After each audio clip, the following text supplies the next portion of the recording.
I just remembered to turn my mic off. Okay, hi everyone. Welcome to the stream. Sorry, I did that. Alright, we're going to be playing part 4 of ABC Murders. Make it comfy. And yeah, I know there's a little delay. I just realized that I had turned my mic off because I started the stream and I was sitting right here and I was like, let's just like not have my mic going off while I'm not supposed to be saying anything. So here I am. I'm here. We're here. All right, let me open up the game and then you guys, we're gonna solve some murders and hopefully I'm gonna finish it tonight. Let's like manifest. We're finishing the game tonight. I really want to move forward in my gaming. So let's go. All right.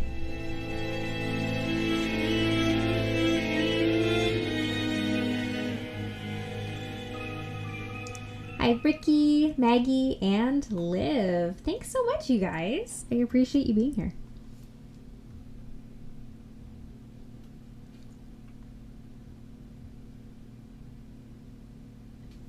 All right. I am 62% done. Let's see. Do you guys think I can do it? Do you think I can do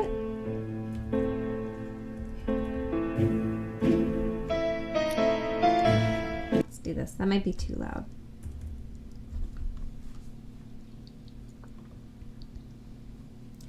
Okay, so we left off. Usually I would leave off at like the end of a chapter, but last time I just could not handle it. I was really tired. That's why I'm here tonight instead of tomorrow night, because I figured I'd be really tired. So last we left off, we were in an old lady's house. Her husband was killed. And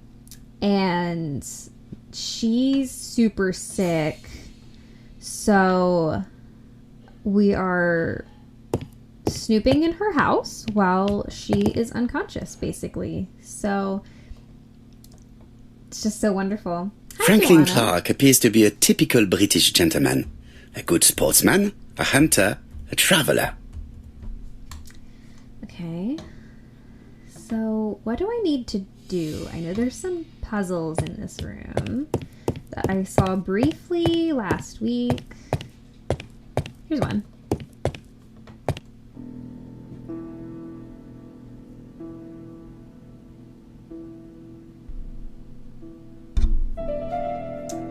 Okay. 4 Chinese symbols are engraved on this padlock. Okay.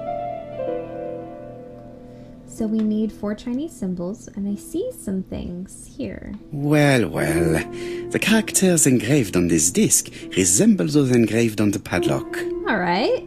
So This character appears to be the wrong way round. Maybe I should look to the padlock again. oh, yeah. Okay, yeah. Let's see. Okay. Hi. What's up? Threw his bunny on the floor. Oh.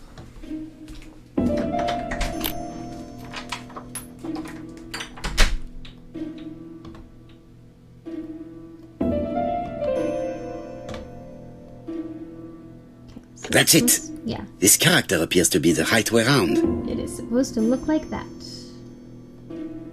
By the way, guys, my CloudBot's working again. So, enjoy.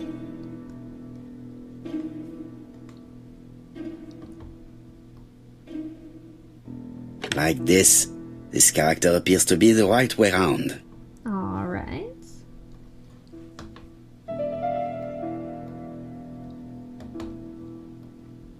Like this character appears to be the right way round. Nice. I forgot to turn on my light.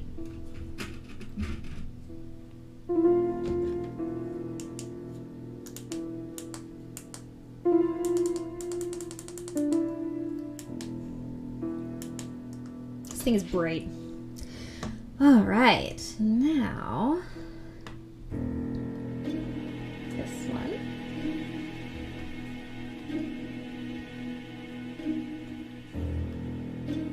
Like this character appears to be the right way round. Alright, so what position? 1, 2, 3, 4, I think. So, okay.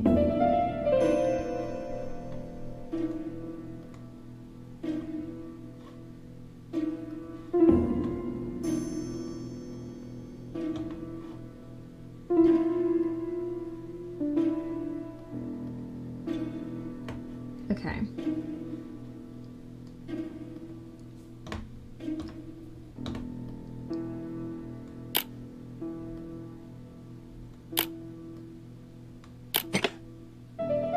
That was weird. I didn't even get the right one on the fourth one. At last, the cupboard is open. That wasn't that hard.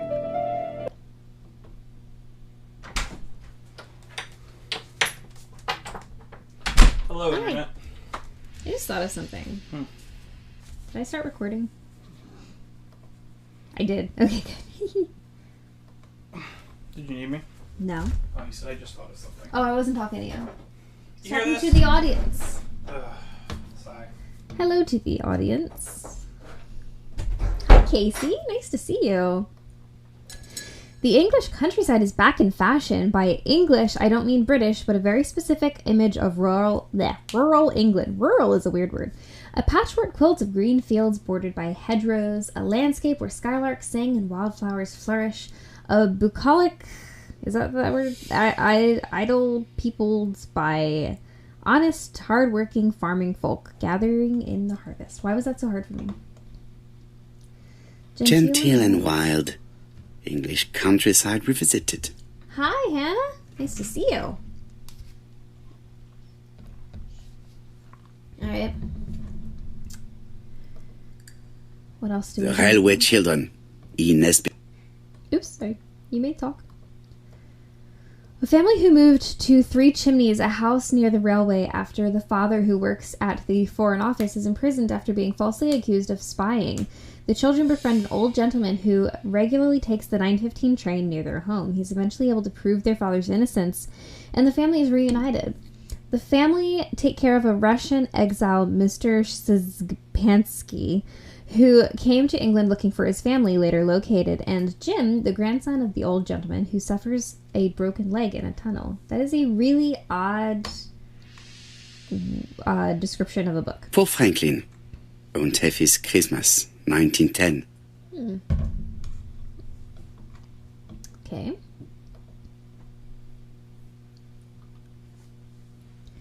As with previous decades, in the 1930s, Hong Kong was the gateway to China, and all international flights terminated at this British outpost. By 1932, trans-Pacific flights from North America to China were becoming more regular, with a commercial run from San Francisco through Honolulu, Midway, Wake Island, and Guam to Hong Kong. Imperial Airways also carried passengers and mail into Hong Kong as part of its mail route to Australia. Passengers on this line would stop in Penang before disembarking in Hong Kong. Traveling in China. A practical guide for English travelers. Okay. All these books have really odd, descriptions. A net, flask, and rifles. Franklin is very well equipped. Equipped.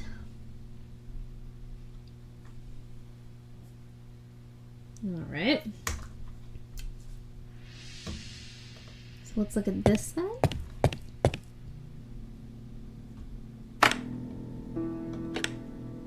Something moved here. This plate appears to be able to move, but this plate appears to...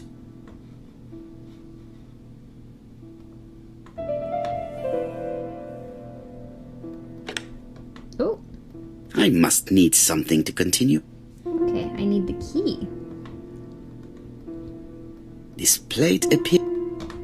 If this was Nancy Drew, she would just use a pen or, Libya. Libya. Oh, okay. Brazil. Ew. When was this game made? That was Perot. Yeah, it is Perot. I have no idea when this game was made. Let's look. Hold on. 2016? I think?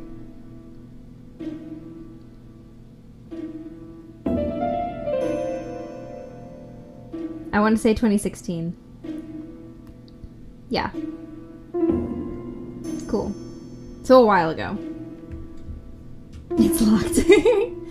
It sure is.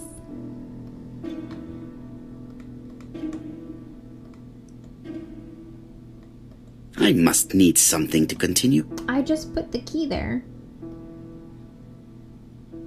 Is that not the key? This skeleton key would be very useful for opening the locks I have not it yet been opens all able the to doors in open. the house. That's the wrong key. That's the wrong key. You hadn't heard of it before? Oh, there's a lot of Agatha Christie games. This is the only one that I own, but there are several. I've played a little bit of Evil Under the Sun. Obviously, there's this one, the ABC Murders, and then there's several more. Yeah, I don't think I have the stuff yet. And they're good. You should definitely check them out. Okay, so he can't walk any further into the room. So I guess let's take a look elsewhere. Right?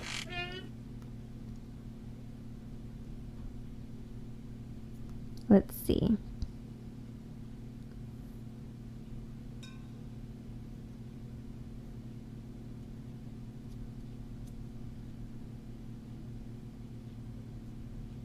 I'm looking at the walkthrough because I've been stuck.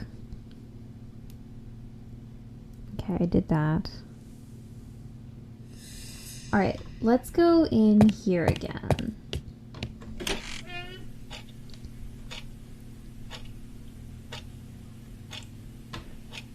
What else can we see? Surely we didn't hit The everything. door is last time. locked. Door is locked. Oh, but we have a skeleton key, don't we? Can we use that? Pick it up. Use it. Yes. This unit contains the medical records for Sir Carmichael Clark's patients. Let us study them closely and see if there are any familiar names. That is a HIPAA violation, but okay. No deaths on the records from A to D. They've been handled recently. No known names. Disappointing. Yeah, Cloudbot's back. You've been stuck on Nancy Drew and a couple of others. You've done Marcella Moon. Oh, I haven't done those yet. I have one, I think. If it really is Poirot, shouldn't there be people trying to get him constantly? Yeah. No deaths. Yeah. No known names. Disappointing. Lots of dust. The records from E to Z have not been touched for years. Okay. No known names. Disappointing. No deaths on... No... Okay, well.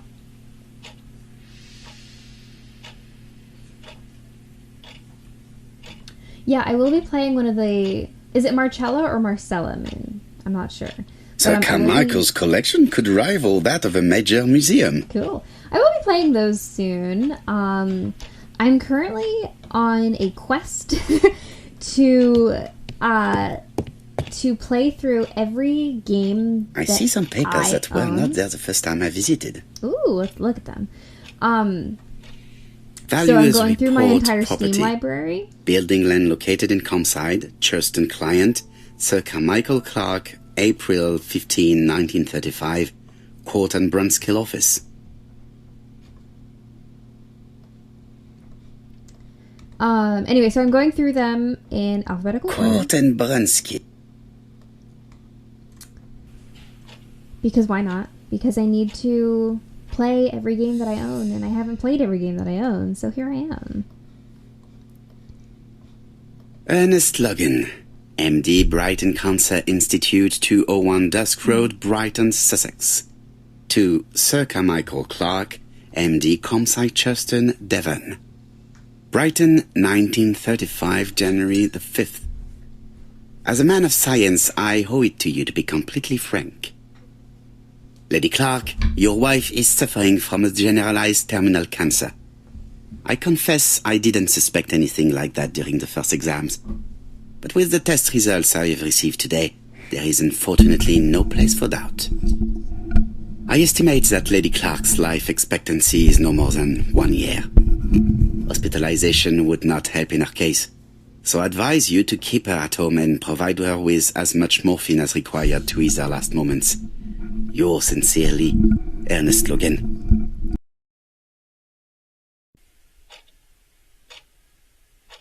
These daggers are only ceremonial weapons. I do not think that the crime weapon is here. But one is missing, so that's sus to me. You think it's Marcella, Moon?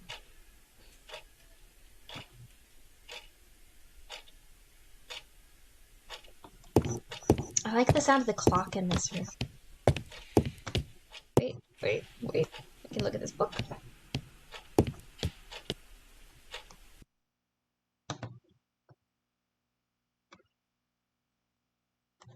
ComSci's private collection, purchases since 1920. The catalogue for Sir Carmichael Clark's collection. Oh, we can't look at it? Grr. There are some very valuable objects. Okay. Alright, Poirot.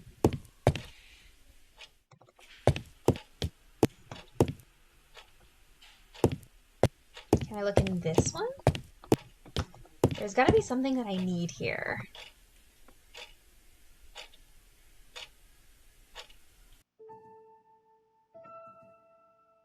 Compass, point to the south. Bronze and magnetite, Han Dynasty, circa 210 BC, purchased in Hong Kong 1935. Okay.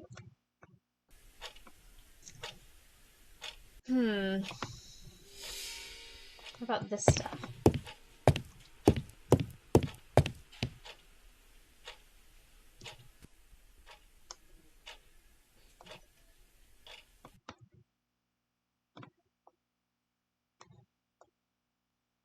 A dark dragon for a bright-haired maid.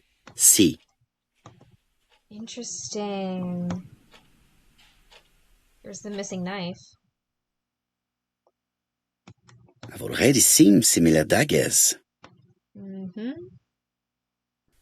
That's from that little display over there. Task list. Oh, okay. Why does he pick up every paper backwards? Attention, Franklin. Task list. A. Ordering Lady Clark remedies. Done. B. Tidying up real estate property files. Done. C. Calling the lawyer about inventory. Done. D. Update the tenant-farmer list. Done. E. Update land rent accounting. Done.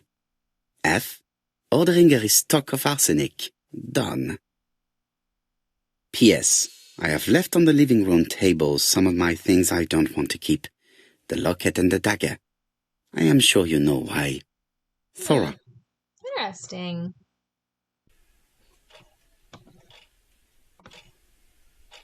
Okay, so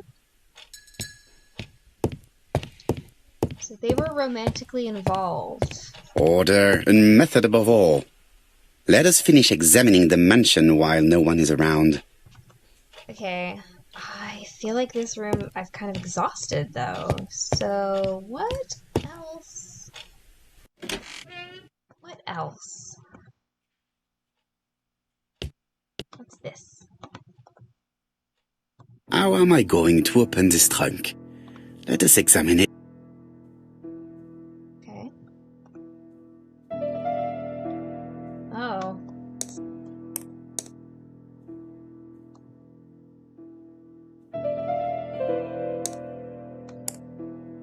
Well, I don't know. I'm gonna need a 4-digit code. Is it hidden somewhere on the box? Oh, here we go.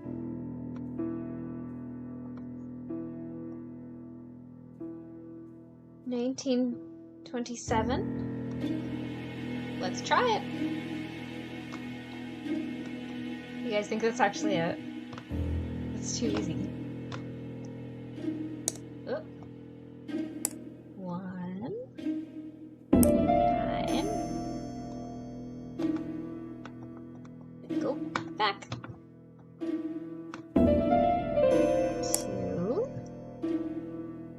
7. Oh, that was it. All right. Cool. Leaving the code on the trunk. What a strange character Franklin is. Yeah, seriously. We've got like a watch here. We can move. Okay, that's gonna be important later. 31.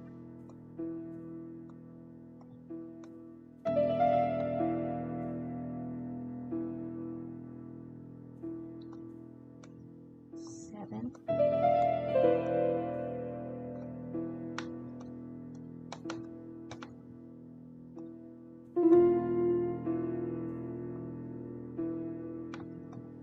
Is that it? Okay.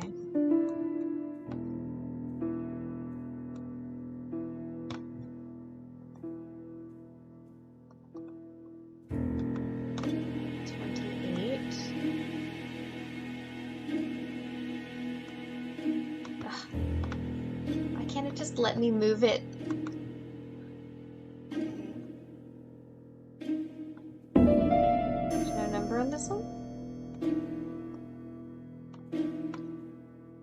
There's 2 little dots.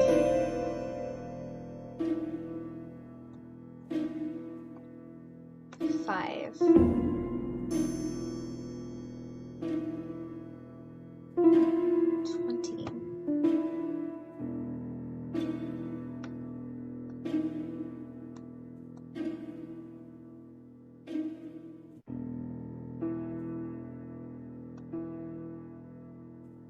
Is that not a keyhole?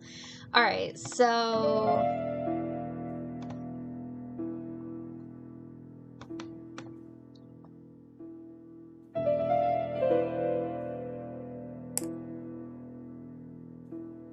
So, what is this sound?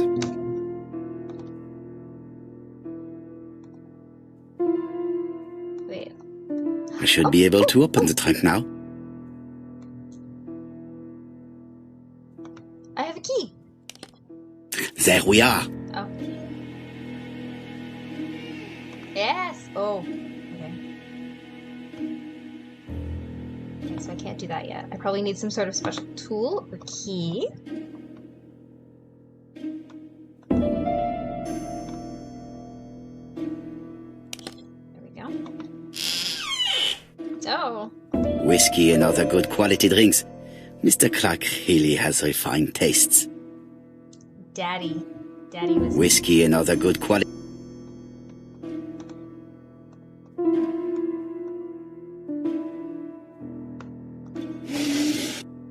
It looks like a false bottom. Or it's just empty. Let's try the next one. Also empty? What? Come on. One of these has to have something. Oh, here we go. Oh, ho, ho. Why has Franklin put an Allen key inside his trunk? I'll borrow it for a minute. Here. Okay, close this door, please. We don't need to see the daddy whiskey anymore.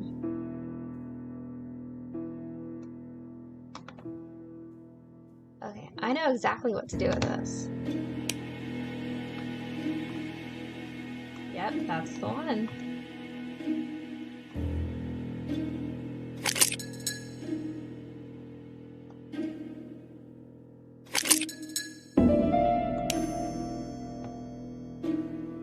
An Allen key. It can be used in 5 positions.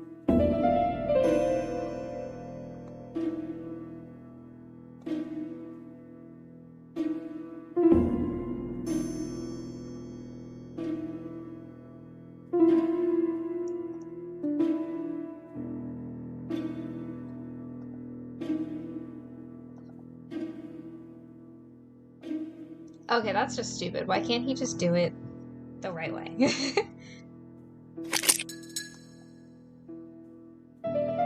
Ta-da! What are you hiding?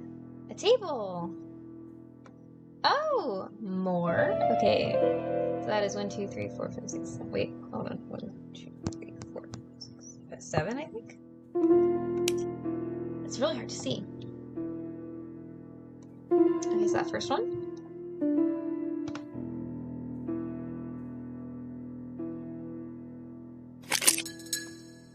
Yes. Another screw. Okay. There's another one over here. Whoa.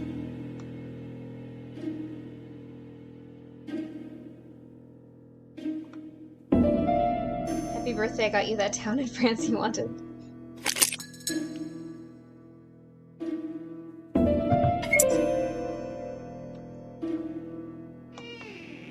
Dang, This engraving is not very easy to understand. I need to sort it out. Alright, so let's look at it. Looks like a map.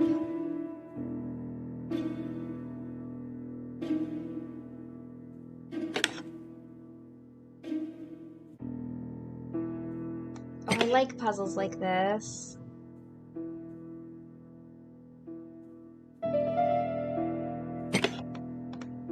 Okay, wait. Oh, that's evil.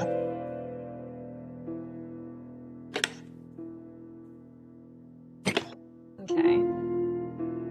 There we go. Nope.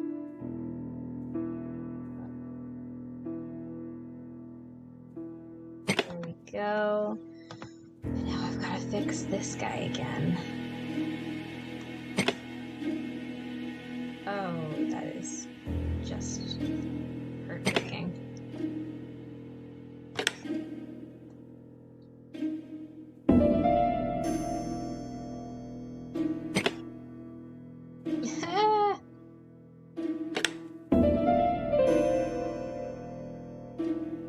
Franklin must really love his country to have an engraving in his trunk.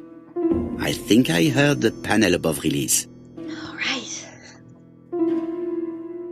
That was a fun puzzle. I liked that.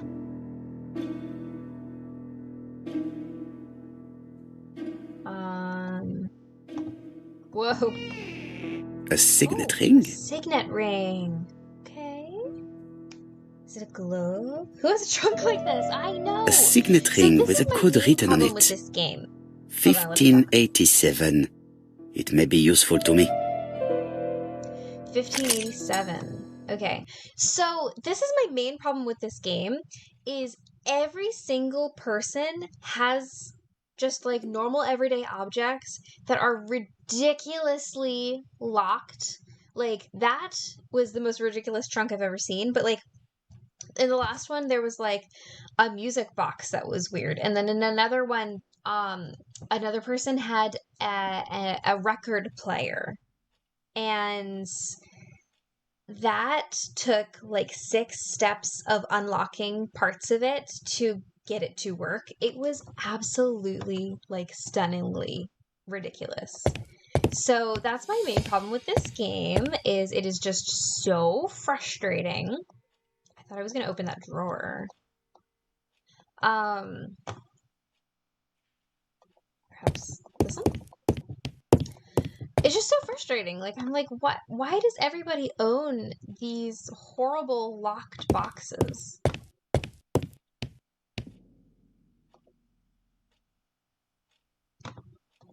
Let's read their mail.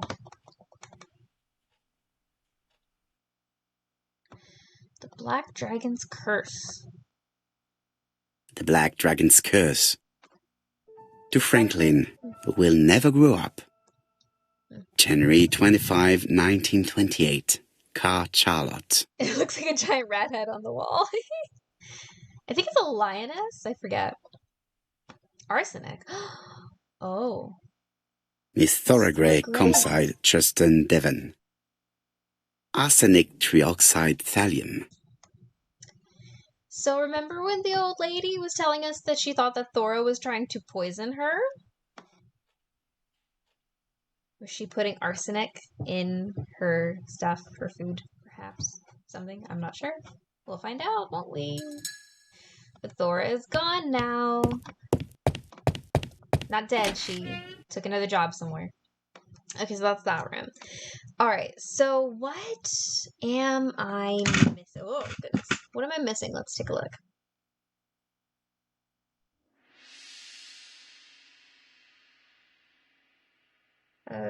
Da, da, da, da, da.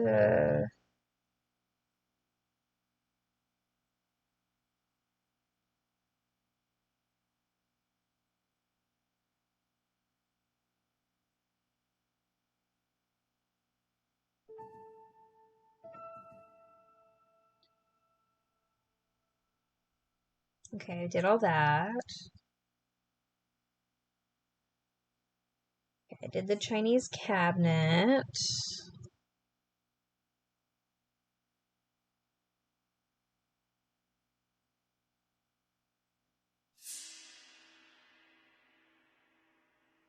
Oh. I know what to do. So we actually picked up that signet ring. So let's use that right here, right? It needs a key. The plates around the picture appear to have unlocked. I think I've already seen these symbols on Franklin's trophies.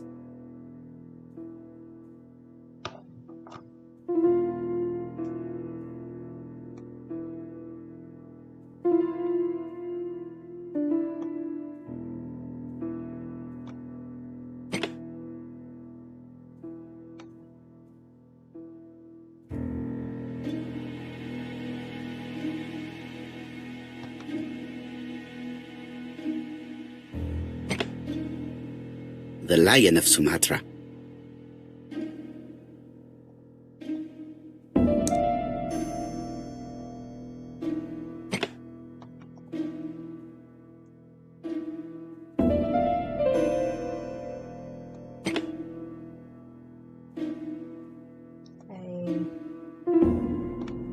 I don't know. Okay, let's try this side.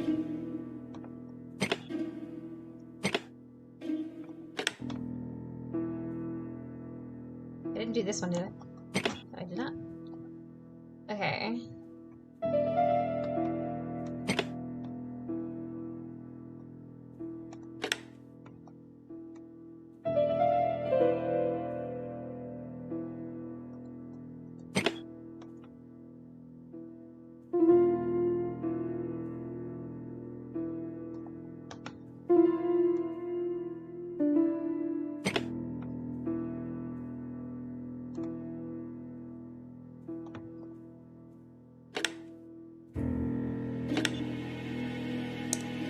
Brazil. I just don't know what I'm doing. Let's look at the walkthrough.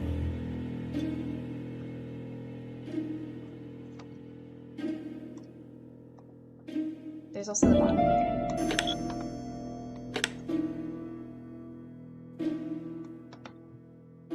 Okay. Sumatra. Sumatra. Oh! Australia. Oh! Wait.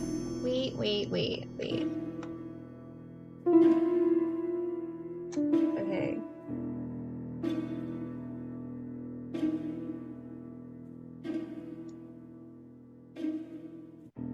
What does the walkthrough say? Change the footprints on the small squares to intersect the countries that Franklin used as hunting grounds. Okay. So the Lioness of Sumatra. Oh, I see. Okay, so these two are correct. So then I also need to do the bear. So that would be...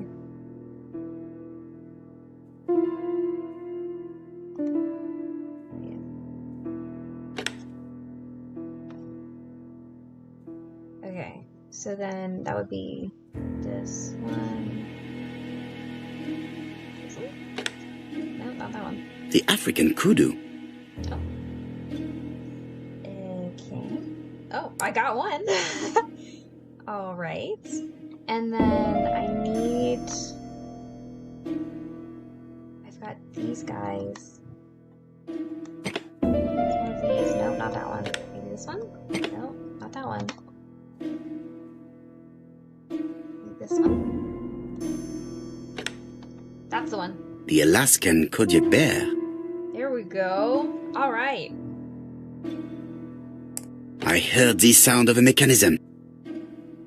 A mechanism. Strange way of protecting one's safe. Triangulating one's hunting sites on a map. It's kind of cool, actually. Okay, so the ring said 1957, I think, so let's try that.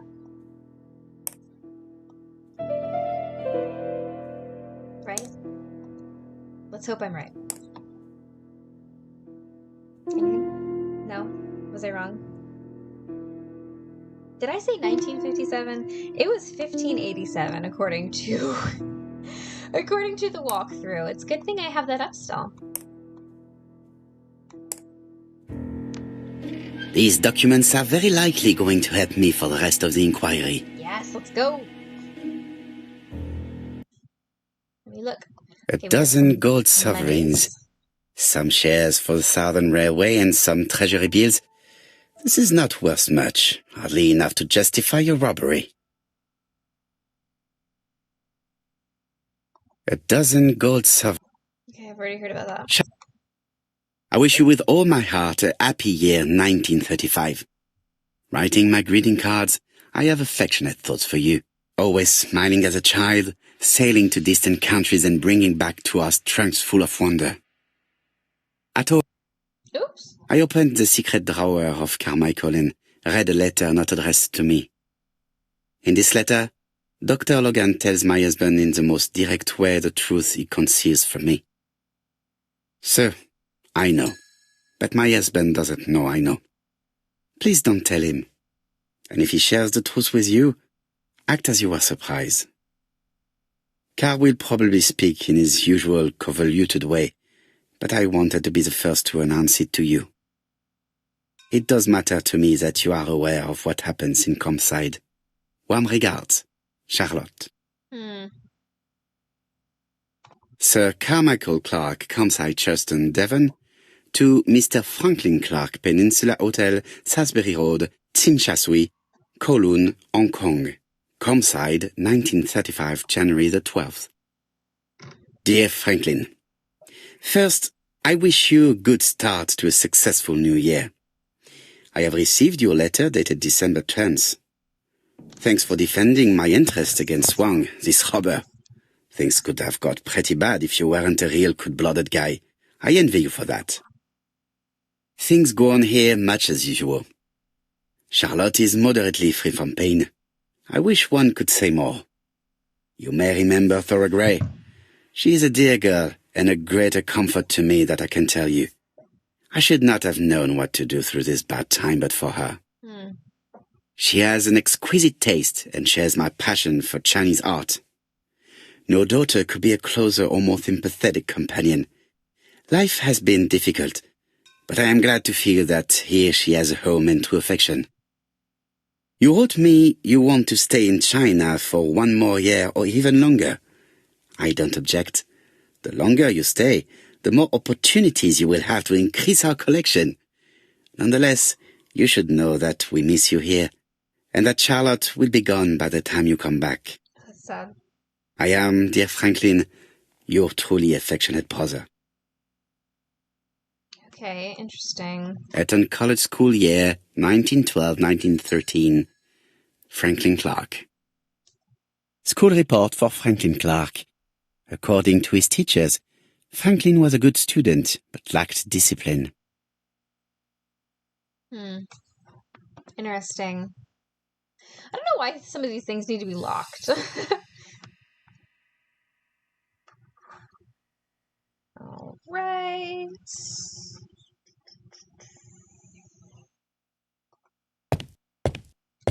I believe that was the last thing that I needed to see in this room, so... I am not going to leave Compside now. Okay.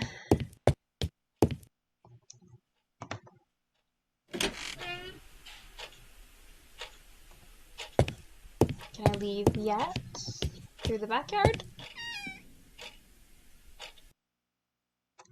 Let's go. Where is the horrible smell of carrion coming from? Carrion? Oh my goodness.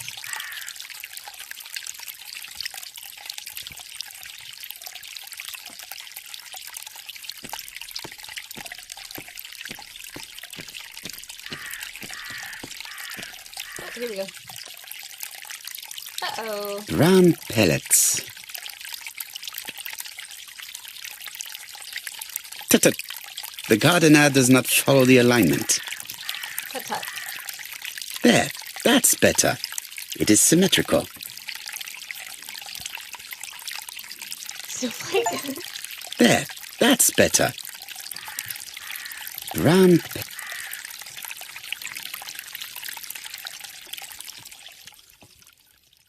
Got a dead rat.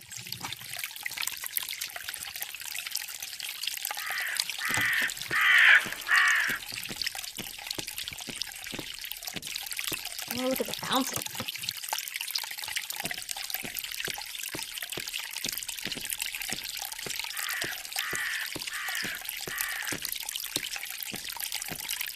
This fountain makes a very relaxing sound. This wisteria is in full bloom. Oh, here's something. He's just strolling like he's not got a care in the world. You have so many cares in this world right now. It was probably the gardener who lit this fire. Fire. Look here. I wonder if someone wanted to get rid of these papers. Interesting. This object will probably be useful to me. Let us now try and get our brain cells to work. Alright, time for our little gray cells. Why did Thor leave personal belongings behind at Combside?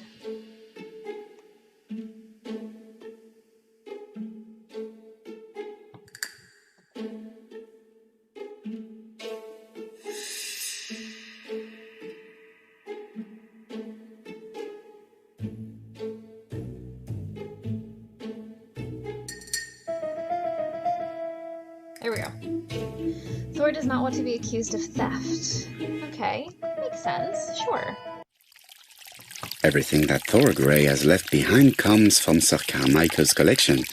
He most probably gave them to her, but she chose to leave them here rather than run the risk of being accused of theft. Smart. It is understandable when you know just how much Lady Clark mistrusted her. Yeah, true. Mm-hmm. Let us now try and get our brain cells to work. Oh, again? What else? Is Thora a poisoner? Oh, okay. There was a poisoned rat. She ordered rat poison. She thinks she's trying to poison her.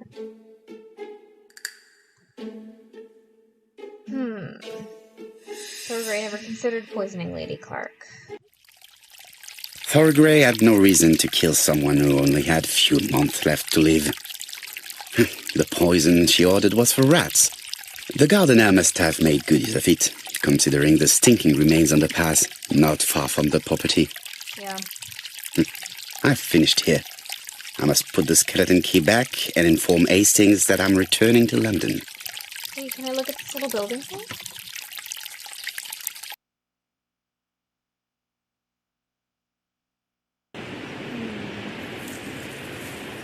Oh, look! They put up a monument.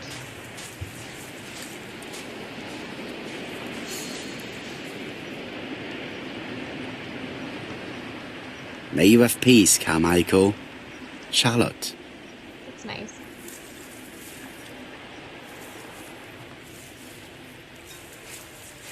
there something in the grass there, or is that just grass? I guess it's just grass. Okay.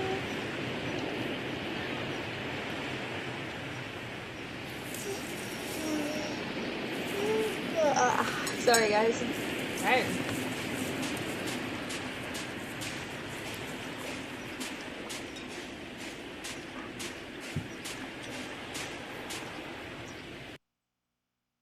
Should probably, he said to put the key back, I think. I know where it goes.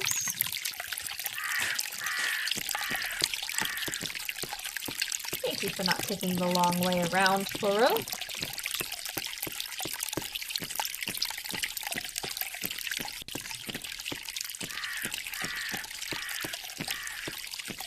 The game is really pretty. What are you making for dinner tonight? That sounds really fun. I made dinner tonight, and it was absolutely delicious. I almost never have, like, second helpings of things, but I actually really loved what I cooked, and I ate a lot.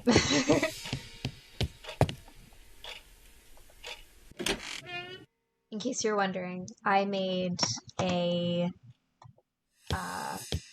what's it called? Alfredo. It was like spinach and April 1925. cheese, ravioli with Alfredo sauce and some chicken and there we go. And some like crumbled tomato basil goat cheese on top. It was so good. Okay, now let's call Hastings. Hello, Hastings? I have finished in Sherstone. I will take the first train. Tell me, do you know how to restore writing on a burnt document? Yes, you just have to soak a cloth with a hydrochloric acid solution and rub the sheet of paper. Then the characters appear. Oh, interesting. Bien. You have been of great assistance, Hastings. Could you please order the solution as soon as possible? Of course, but what documents do you want to read? You will see, my friend. À ce soir. À ce soir.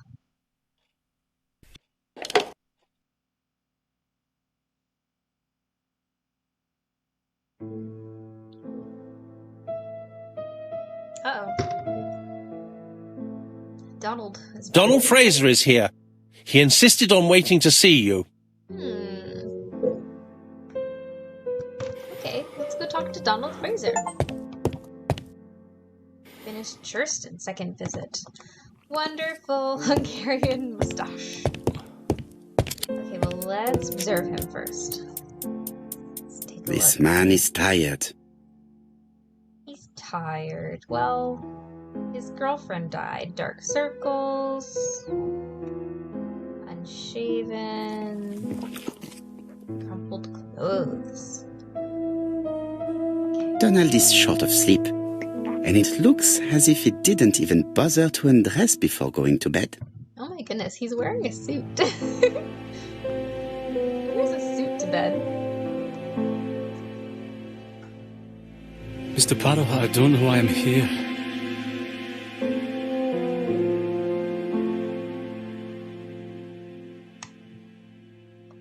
You wanted to talk, and you came to find the only man capable of hearing you. Mr. Parrow, since Betty's death, I've doubts about myself. I don't know what to do. And I keep having a horrible dream 3 nights in a row.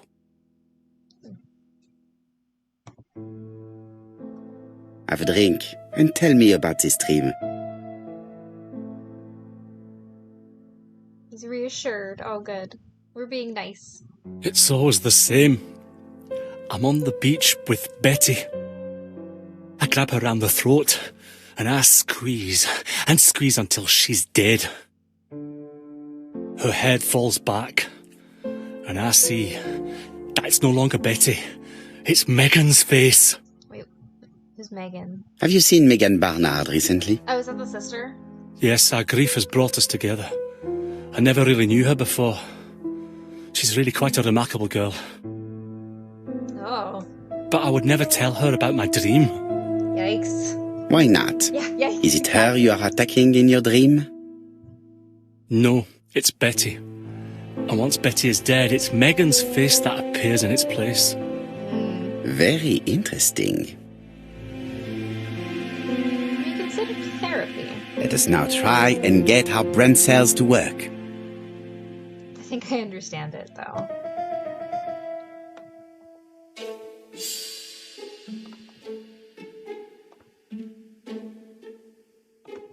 No.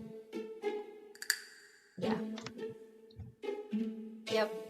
Exactly. That's what I thought. Mr. Fraser, I think that the real meaning of this dream is that you are in love with Megan Barnard. Please go on. Do.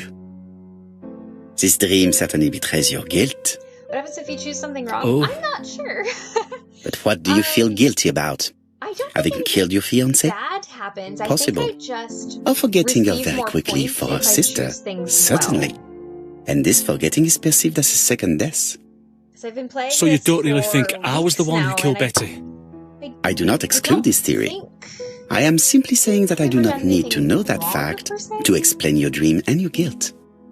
Thank you for being frank, Mr. Poirot. You've helped me a great deal. I'm going back to Bexhill. I'll not take any more of your time up. It is late, Mr. Fraser, and you are tired. I'll sleep on the train. I like trains. It's easy to sleep rocked by the sound of the wheels. Poor boy, he seems completely lost. Red mustache. Well, women seem to like him. I think Megan will take care of him. Oh, I remember. Did you order the product I needed? Oh, yes. Yes, we'll be receiving it tomorrow. Bien, it is late, and I asked Miss Grey to come tomorrow morning. I have a few questions I wish to ask her. Good. We need to talk to Thor Grey.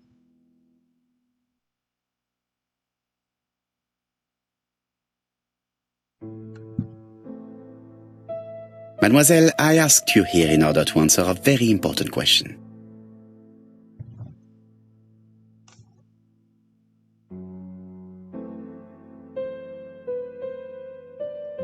Am I right in thinking you said that you did not speak to anyone on the day Sir Carmichael was murdered?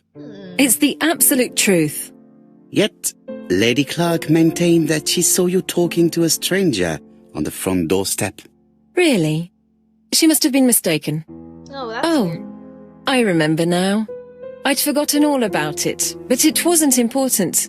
It was just a salesman. One of those traders who sell stockings from door to door. Stockings. Can you That's describe him to me?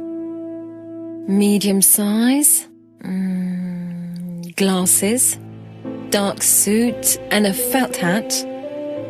Not the sort of man you That's our notice. guy. Completely harmless. That's the That's why I murderer. forgot That's all him. about him. No, that's the murderer. Nothing else? He was very hesitant and shy. Usually door-to-door salesmen are very confident, She is sus. but She he is wasn't. sus.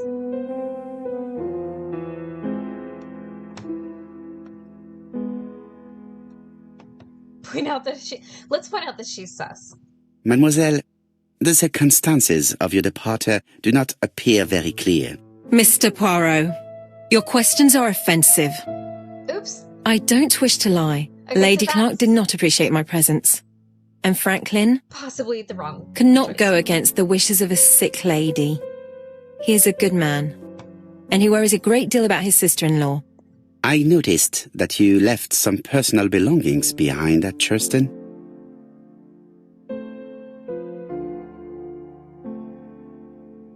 It was too risky for you to keep these objects, am I correct? Risky? It's What was the fine. risk?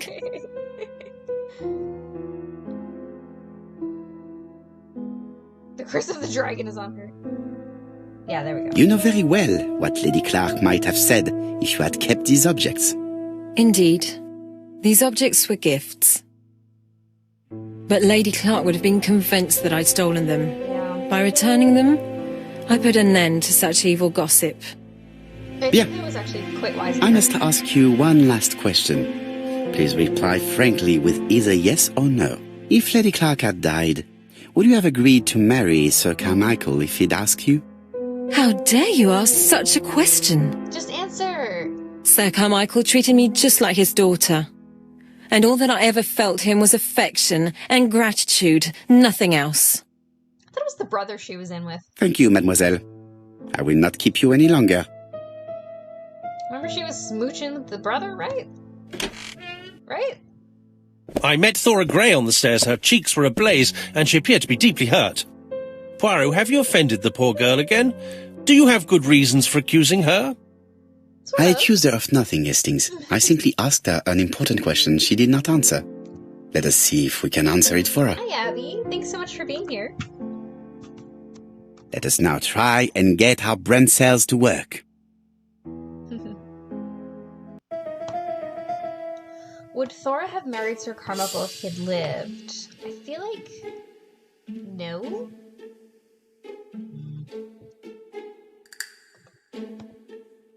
Thora likes sprinkles.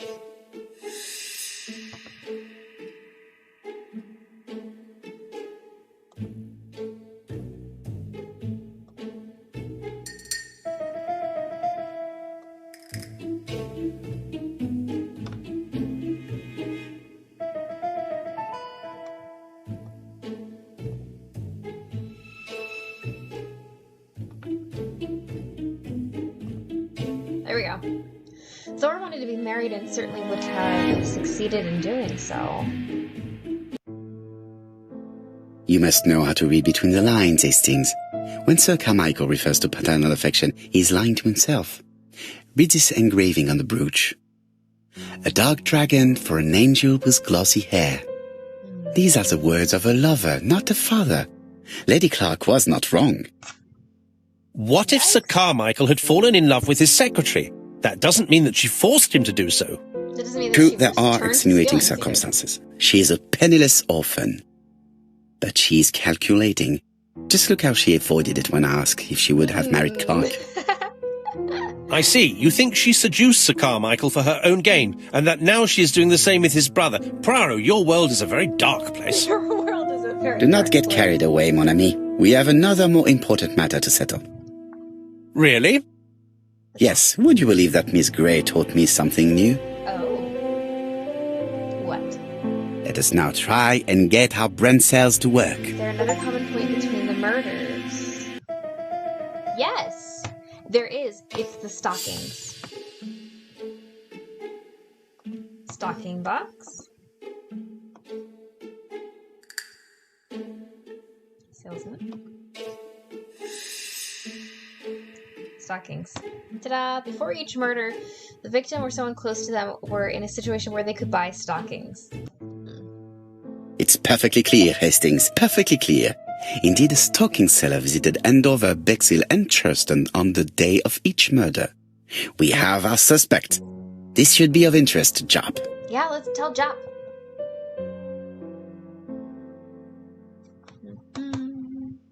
Use the telephone Jap. Alright, let's go. Chief Inspector, we are looking for a stocking salesman. I see you have a suspect. Yeah, we Yes. do. Contact all the stocking wholesalers who may employ him. Your suspect is a salesman? No, he does not take orders. He sells door to door. Right. The hunt is on. Let's go. Yee.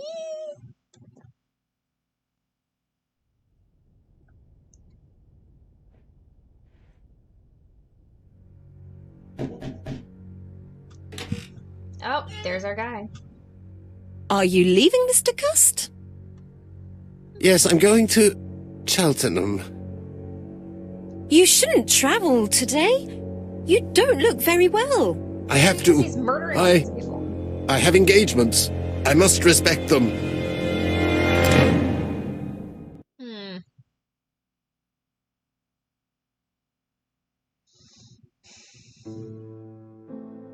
Can you get the post, Hastings? And why don't you go and get it yourself? Because he's lazy. Très bien. What's going on? I've never known Hastings to be so disagreeable. Because he's probably getting tired of your crap, Poirot.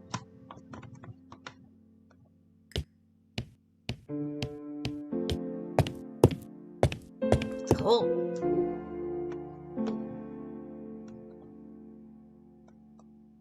Poor Mr. Poirot. I'm quite sorry for you.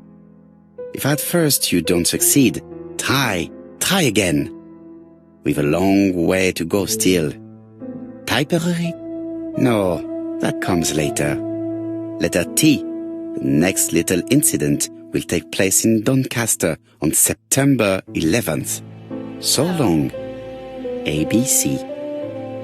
I should compare this letter with the one on my desk which I received earlier to see if it does indeed come from the same person. Poirot. It came from the same person.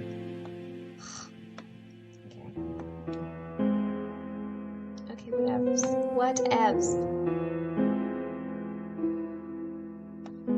Poor Mr. Poirot. Okay, can I... Is that what I'm looking at? Oh. Oh, I never remember how to compare them.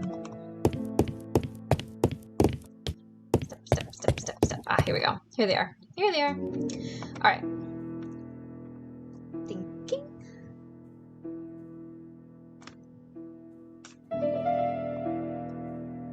Here we go. Let us examine this more closely. Alright, so the eyes. Certain characters in the two... I know. Yes, this eye... This eye is weird. Yeah, Yes. it's always weird. The eye characters in the two letters do indeed have the same defects. I have to find some other similar defects. I know, and the A is dropped. Yes, the A... A is dropped. That's right. The A... I have to find some... And finally, the W's. The W is not printed.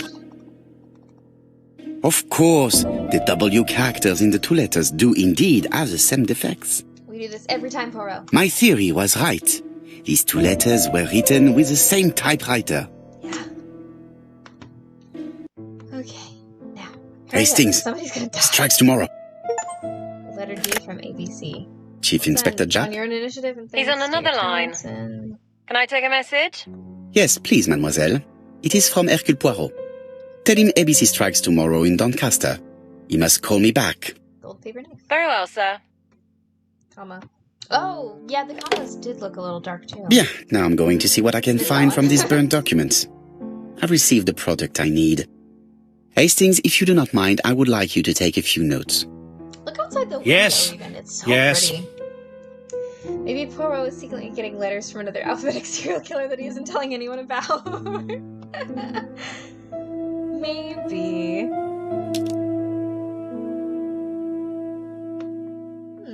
If someone has tried to get rid of this document...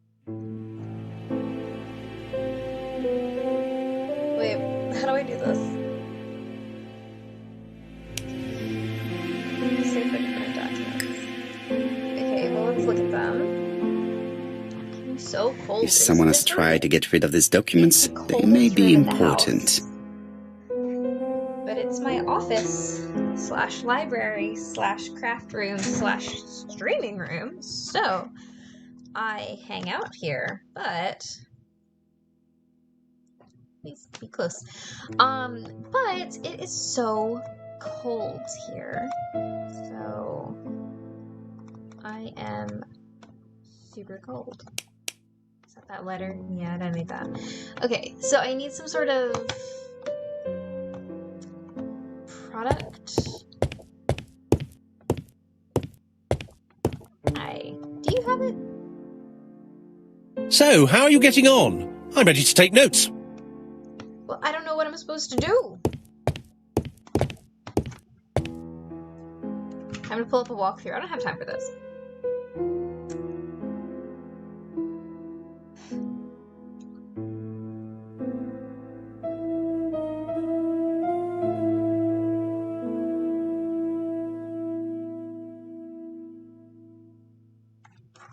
Oh, it's on the table by the door?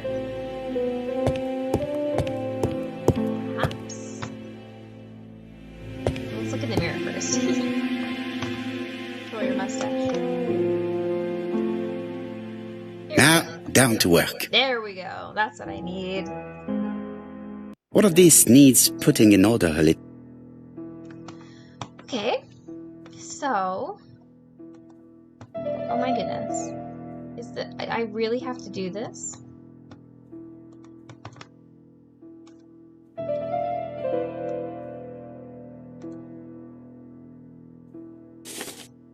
Oh. Maybe it's not as bad as I thought. This page will be reconstructed in... In a flash, yeah, I've heard. This page is finished. Sweet. That's done. 3 more to go. Okay.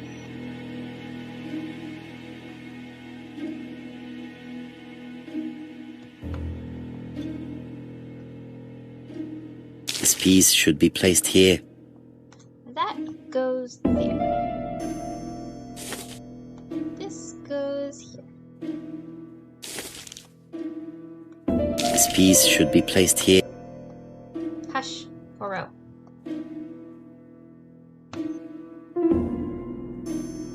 This page is finished. Woo! And that's 2 done. It's easier than I thought. Cool. Alright, so... This page is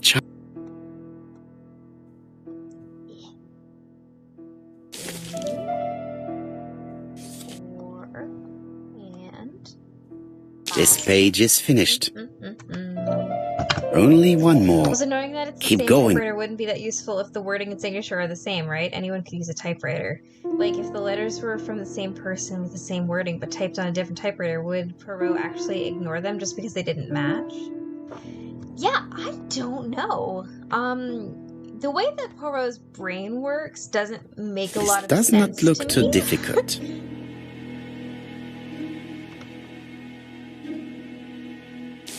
Positive affirmations going on.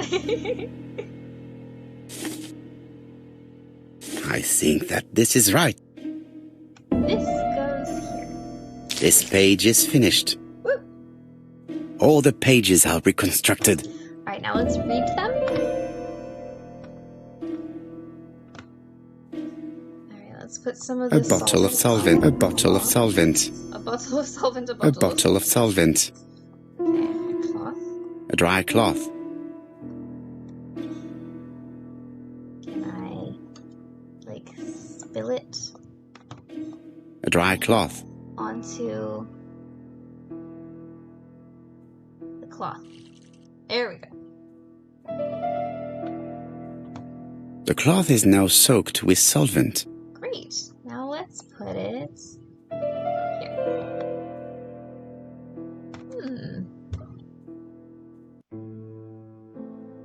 Got it!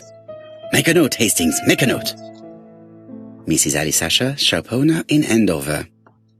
Tracheitis, hemoptysis, prescribed laudanum. Oh. I got it.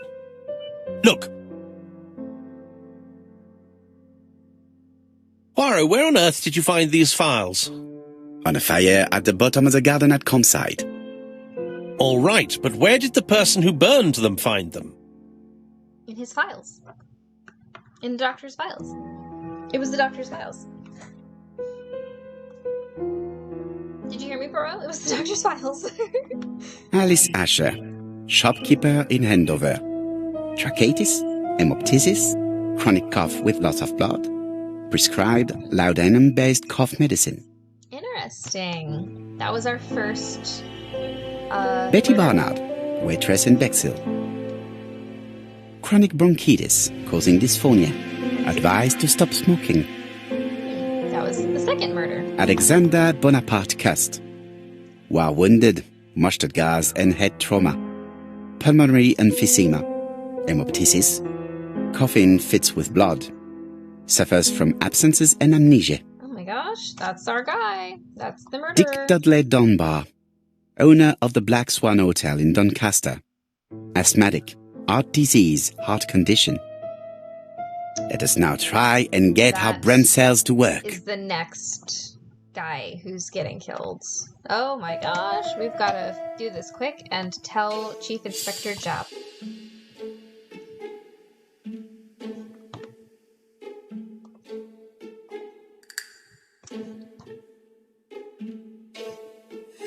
Yeah, exactly. I know. The burned documents are medical records and without a doubt they come from Clark's archives. First of all, because all the patients have throat conditions. And secondly, their name starts with either A, B, C or D, and it is precisely the files that match these letters that have been tampered with. But why burn these files? How come the names of the two victims appear on them? And who are the two other patients? These are very good questions. Dick Dunbar is clearly the next person to die. Oh, get the phone, get the phone. Maybe it's Chief Inspector Japp. Just the person I need to talk to. That'd be handy. Yeah, Answer the phone. Get the phone. Go get the phone. Okay. Hello, Poirot? Any news, Chief Inspector? That's the person I needed to You talk wanted to. a stocking seller? We have one. Reported by his landlady who thought he was behaving suspiciously. He has the most unbelievable name. Is it Alexander Bonaparte Cust? Alexander Bonaparte Cust. Yes, Alexander Bonaparte Cust. How did you guess? Poirot, Yeah, quick you question, have please, magical Windows 11. I powers. sure do. It's a serious lead. I called Doncaster. A person matching Cust's description has been seen at the station. He got off the train from London, but after that, nobody knows where he went. You need to go save,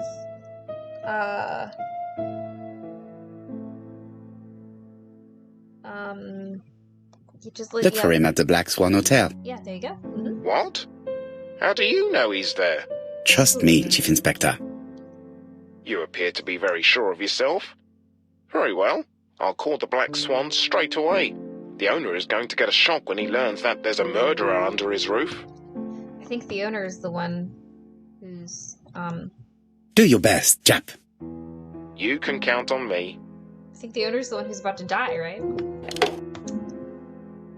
Hastings, everything is at stake. With a little luck, our main suspect will soon be under lock and key. Ooh.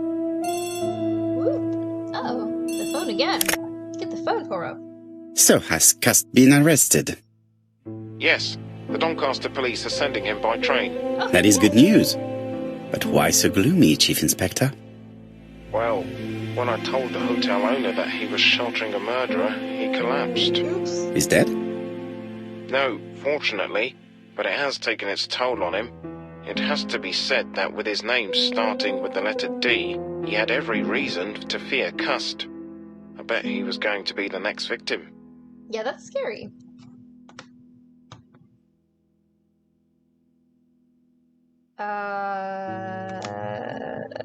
I don't know. Should I reassure him or admit to knowing his medical records? Because, I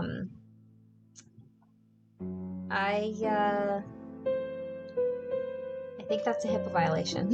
Come now, Chief Inspector. He's at the hospital and the doctors are taking good care of him. You think so? Of course. Do not feel down, Chief Inspector.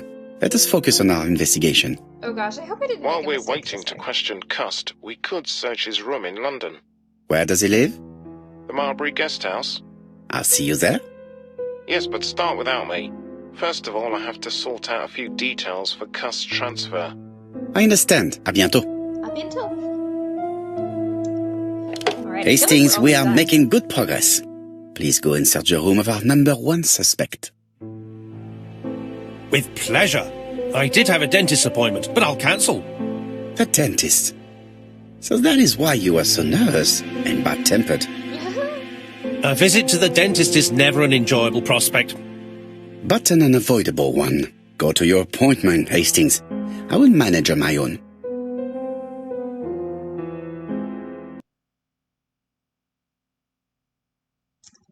Hercule Poirot. To Marbury Guest House, please. You think that once he figures out who the victims will probably be, Poirot would warn them somehow? Yeah, you would think, but Poirot doesn't work the way that normal humans work, so who knows? Okay, we're at the Marbury. Marbury. There is a very pretty village by this name in Cheshire. Cheshire. We'll go inside. One. They boarded up. Why did you want to know if I use Windows 11, Casey?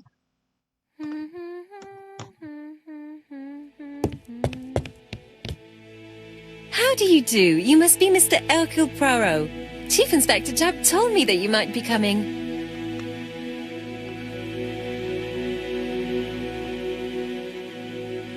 Madame, you may be of valuable help to me.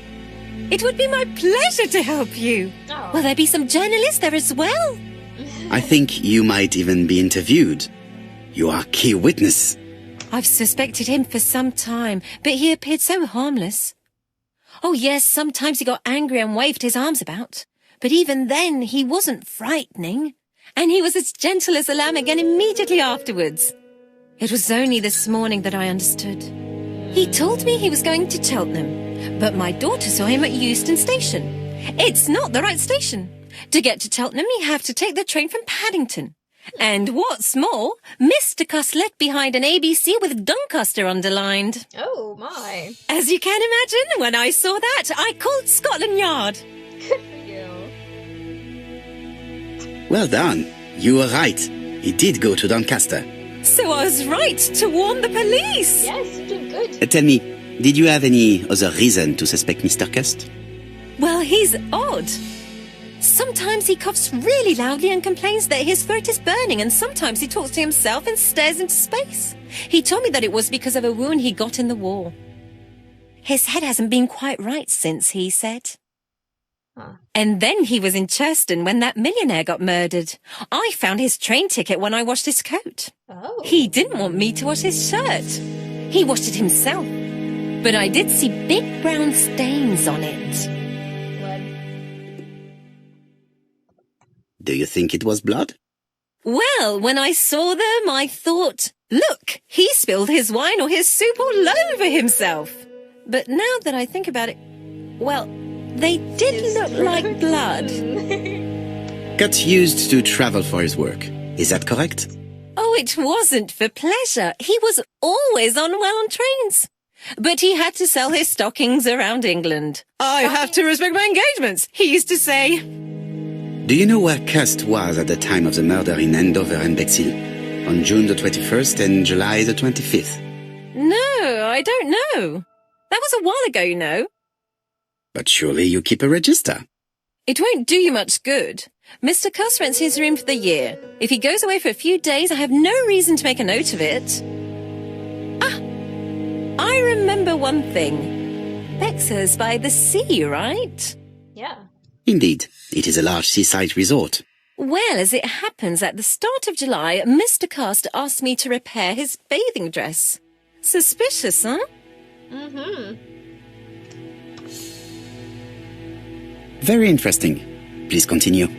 I also forgot to say that he started buying newspapers that talked about the case.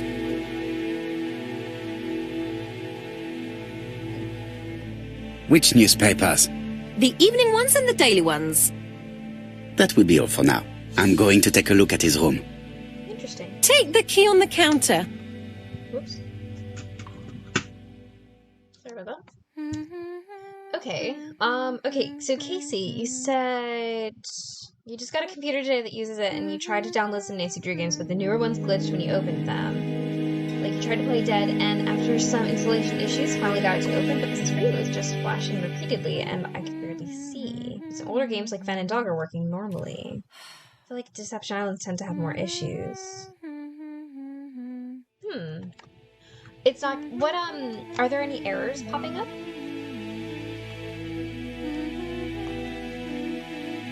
I should check the register. Mrs. Marbury may have been hiding something from me. I don't know. She seemed I pretty... don't think my register will help you. Mr. Cuss rents his room all year. If he goes away for a few days, I have no reason to make a note of it. You may return it if you can't fix it. Oh, that's a shame. Marbury boarding house guest registration. The truth is becoming apparent, and I have something to say to Mrs. Marbury. Okay. Let's talk to her then. I want to open Dead or Two. Well, let's observe. This woman appears to be in a good mood.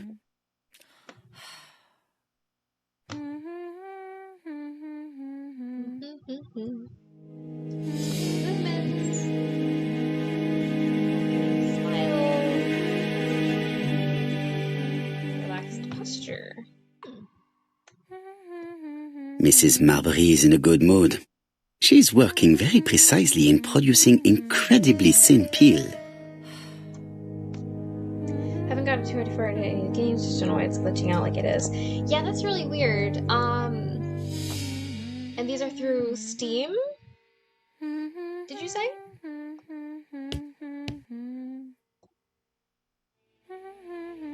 It looks like I've found the real master of this house.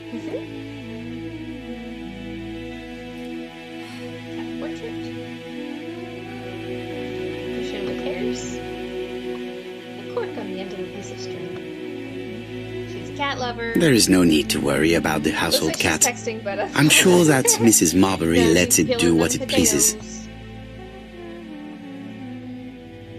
Kitty.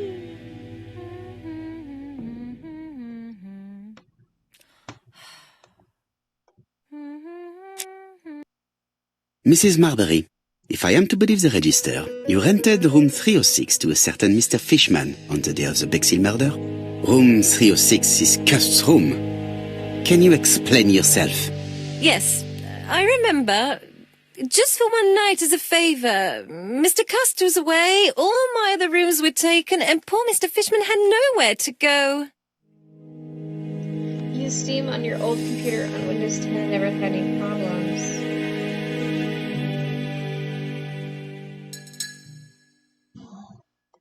It doesn't matter, provided that you remembered to change the sheets. Oh, do you think so?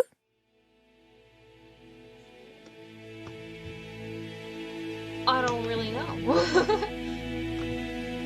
What's my next objective? Question her again? Oh, okay. No. I need to talk to her.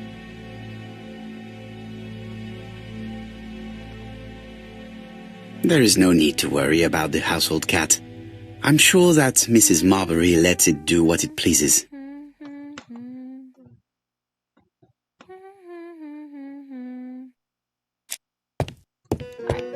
Mr. Cust's room is right there on the 3rd floor.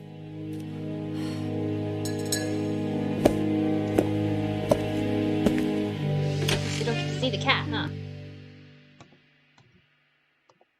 Oh, there's his medicines.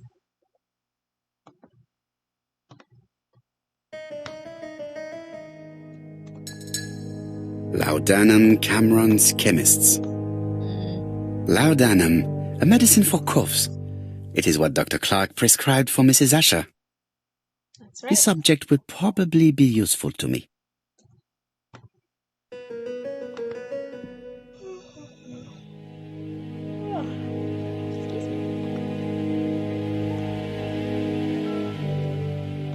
Sedative. Oh. Diethyl barbituric acid, Johnson Company. I know this medicine. It is a powerful sedative.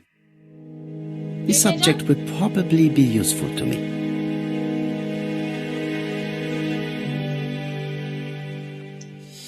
Okay. What else is in this room? Oh, the typewriter. Whoa. John Milligan, Managing Director, Silky Legs, Frederick Street, Leicester. To A.B. Cust, Marbury's Guest House, 1935, May the 21st. Dear Sir, further to our letters dated 5th and 10th of the month, we confirm we are you as door-to-door salesman, according to the conditions stated in our previous letters. We will send you the articles by mail and also a Redfield typewriter you will be using for every business letter. Regarding the schedule of your rounds, please do as following. June 21, Andover. Arrive by train the 20th in the evening and get a room at Station Hotel.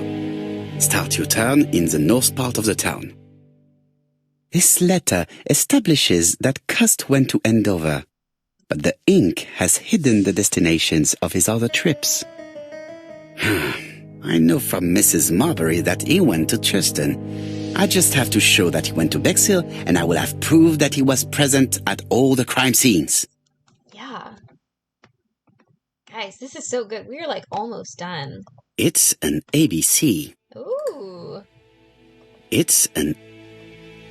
Can we open it? It's an ABC. We cannot. Cust... What was it? Cust is parsimonious. He keeps his pencils and sharpens them until there is nothing left. It is clear that he did not grow up in luxury. Interesting. A murder weapon? A long-bladed knife. A murderer's weapon. This object would probably be useful to me. Don't put your fingerprints on it, Poirot.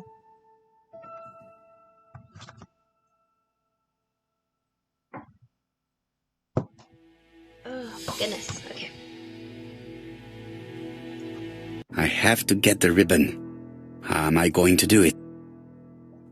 How are you going to do it? Something is blocking the ribbon. Can we use the murder weapon?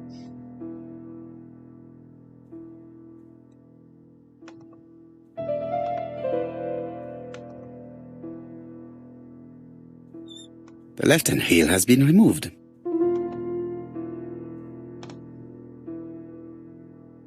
Something is blocking.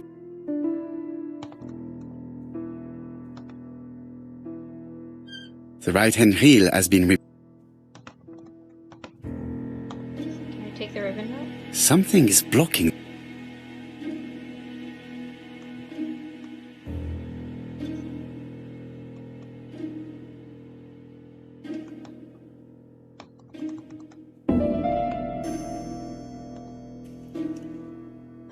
Alright. And here is the ribbon. Let us see if it was indeed used to write the letters sent by ABC. It's obvious. I only need the ink ribbon for my inquiry. I will let Jack clean the keyboard if he wishes.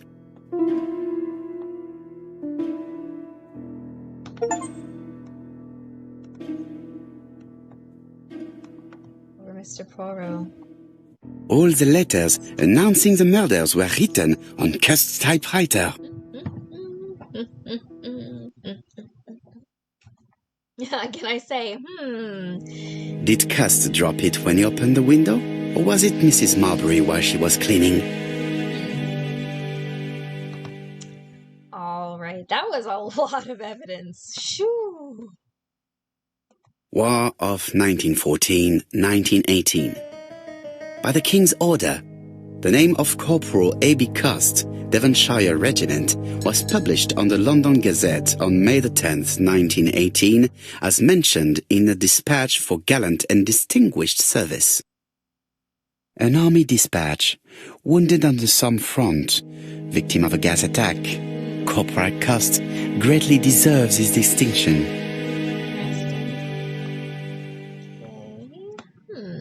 Books. There's more ABC guides. Oh my ABC guides. Enough to sign about a dozen murders. Yikes, no way. Yeah, It's closed. It's ABC guide. AB. What's the second thing for me to see here?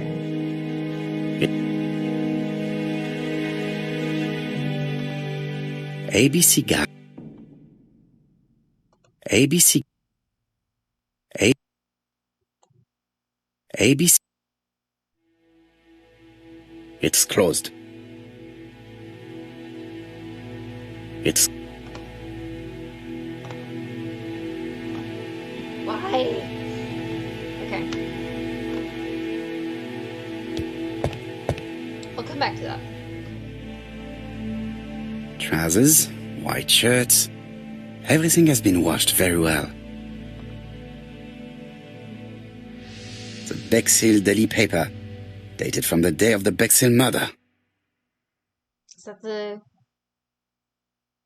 Is that what I Most need? probably the bathing dress repaired by Mrs. Marbury's expert hands. Looks like boxer shorts to me. All the main articles referring to the ABC case are here, from the Churston murder onwards. Nothing before that date. Well, we've got the Bexhill one, so... ABC guys. Enough to sign about a dozen murders. ABC guys. I've heard. Enough to sign about a dozen murders. Stop saying the same thing over and over. It's closed. Okay, seriously though? What is the second thing that I'm supposed to notice here? ABC guys. Am I just missing something?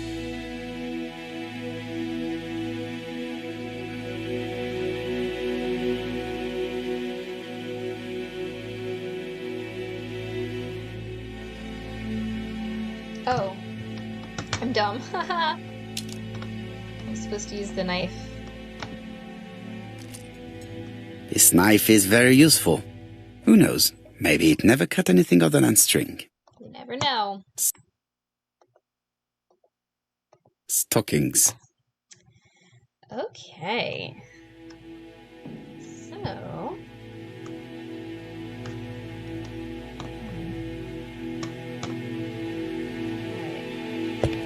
Alright. Go look in the mirror while I figure out what's to do next.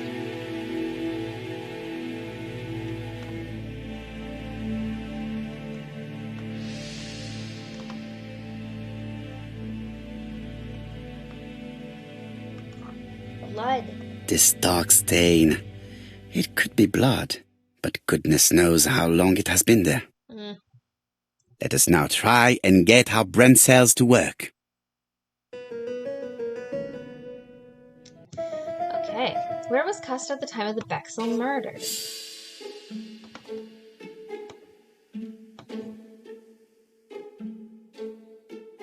Cust was probably in Bexel on the day of the murder. No duh. The register shows that Cust did not sleep at the guest house on the day of the murder. Where was he? Bexhill. The Bexhill paper reveals it. Cust bought this newspaper in Bexhill on July the 25th. No use continuing the inspection of this room. I've seen all there is to see. May just be me, but I think Alexander Bonaparte Cust is such a cool sounding name. It is actually a really cool name. Or maybe just Alexander Bonaparte. Yeah, absolutely. Those are both really good names. How awful. This place is a real mess.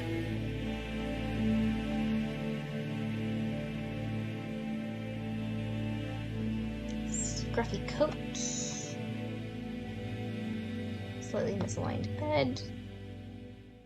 Crockery in a mess. The crockery, not the crockery. The least we can say that Mr. Cust is not very concerned about order and balance.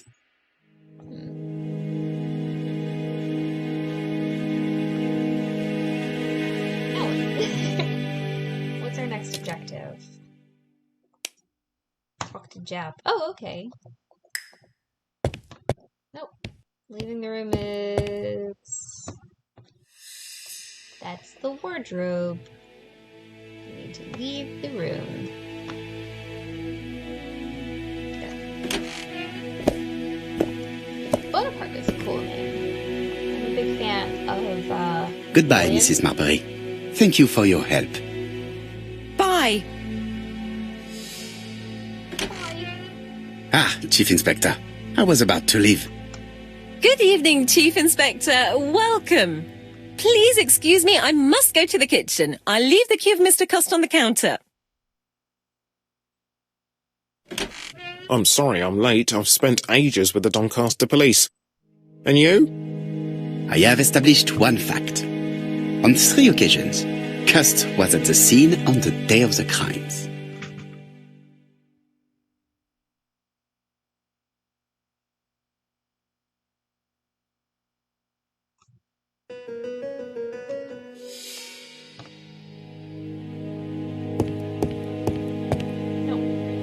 Talk to the man. He's hiding behind him. He's...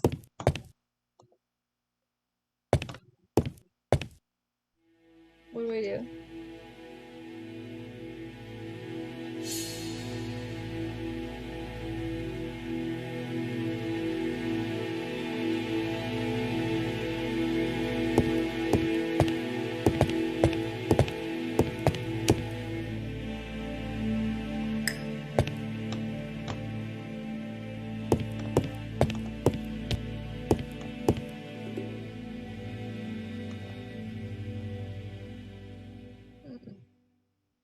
Already did that one.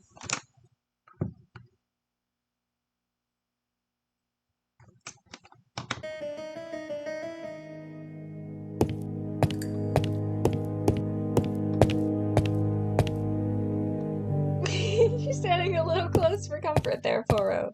It is not the right time. Okay, but I know that I'm... Okay, there we go. I had best talk.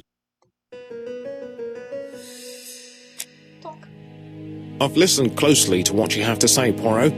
For me, there's no doubt Cust is guilty. Same. I believe Do you that. have any element that might prove the contrary?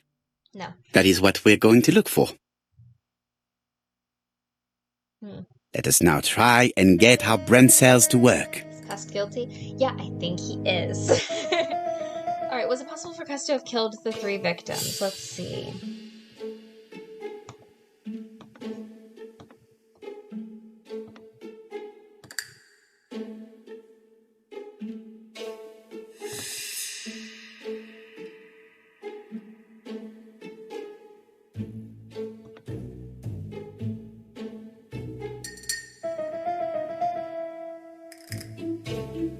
There we go.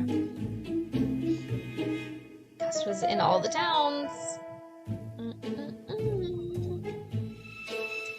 Any common points between Cust and the killer?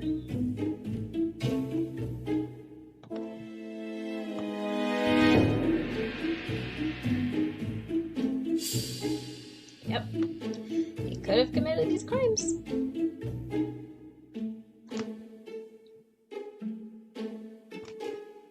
Is Cust's behavior suspicious?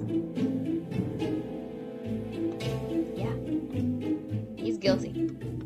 That's our guy. Put him in jail. Game over. The evidence against Cust is overwhelming. His presence at the scenes, the knife, the blood-stained shirt, the ABCs in a box. C'est vrai. However, the blood Mrs. Marbury saw on Cust's shirt may have been his own. It looks perturbed. According to his medical records, he suffers from hemoptysis. The murderer cut Sir Carmichael's throat from behind, and the blood spurted outwards. You would expect the murderer's shirt to be stained on the sleeves, not on the buttonholes, yet we see quite the opposite. You would expect the murderer to keep the newspaper articles about his crimes. But Cust's collection starts in Cheston, as if it discovered the case rather late. Oh. I agree it's troubling, but it doesn't change my mind. There's small details that we should be able to clear up by questioning Cust. When can we talk to him? Doncaster is sending him to us on the first train. Are they questioning him already? He says he can't remember a thing. It's plausible. Doctors say he suffers from absences and amnesia. Mrs. Marbury has confirmed this. He may have done the murders in an altered state. A familiar situation. It's not enough to clear his name. Dr. Thompson insisted that even if you don't know what you're doing, you never commit a murder without wanting to. Très intéressant. I shall remember that. Right. I'll go and examine the suspect's room. Chief Inspector, I took the liberty of removing a few clues to examinatum. All right, we'll discuss them tomorrow. In the meantime, I'm going to see if you've missed something. Likely. Just go upstairs.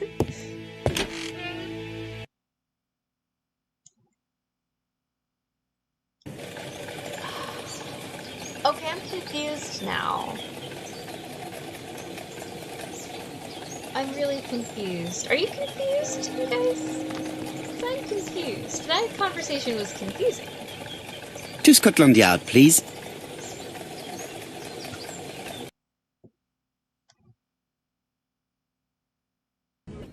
Really close to finishing this game. Alright, let's go talk to this guy. Hello. Let's look at him. This man is not in good shape. No, he is not. He's breathing heavily. Crumpled jacket. Lowered eyes.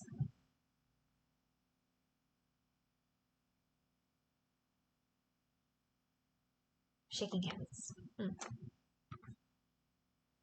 He is worried and Or, very what, tired. So I'm not saying And anything other to police have been hard on him. I don't know what happens. So I'm gonna find out for the first time. Candelabra mustache. Ooh. Let's see. What do you want from me? What do you think?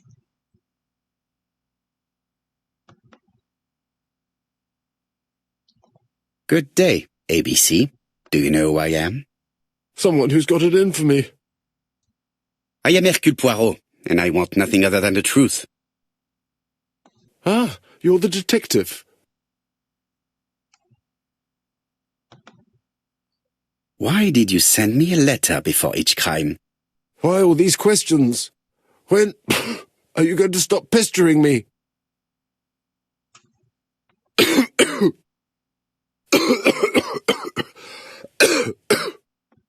Drink some water.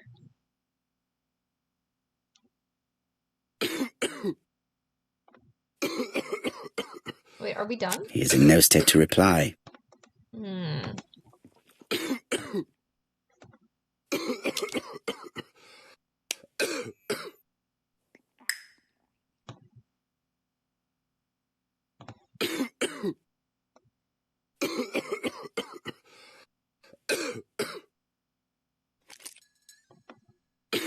Take this. It will help you. Thank you.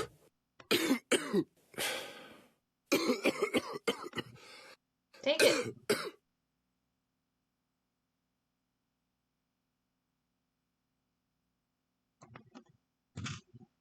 Oh, good God, my shirt is covered in blood again. Yeah, he's very ill.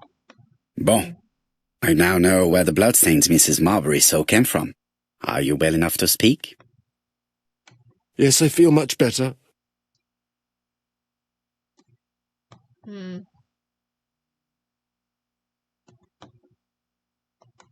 Yes, I am the person you have been sending the letters to. I didn't write these letters. I've already said so.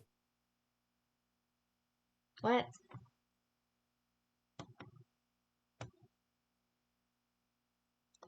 Maybe Très we can bien. get him to trust You him. did not write these letters. But the question remains, who did? Probably one of my enemies. I have many. Interesting.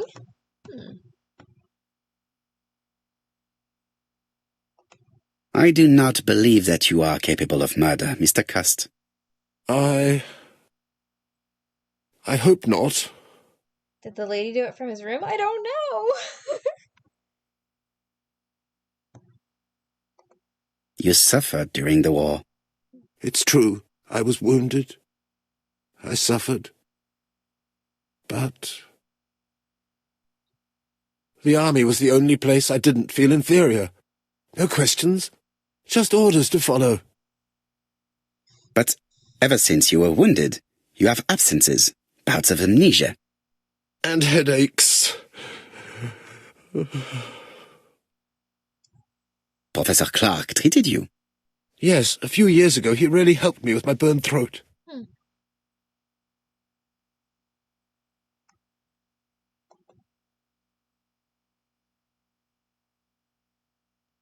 I don't know.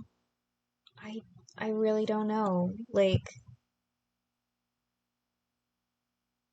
And to thank him, you murdered him? Stop talking about these murders.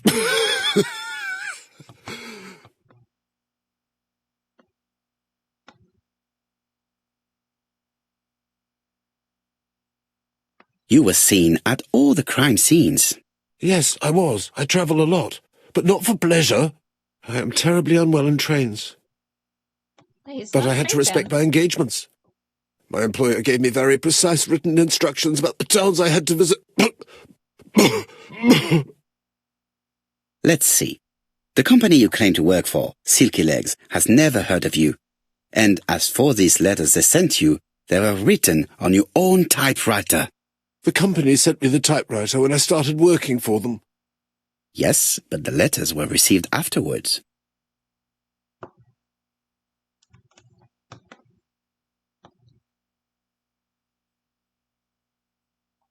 So it would appear that you typed them before sending them to yourself. I don't remember. Good God! I don't know what's happening to me. My head hurts terribly. this man is very unwell.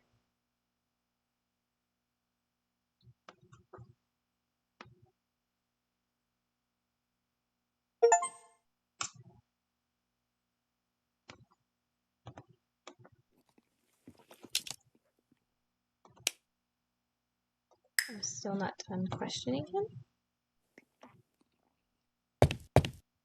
Oh, wait. Here, take your sedative.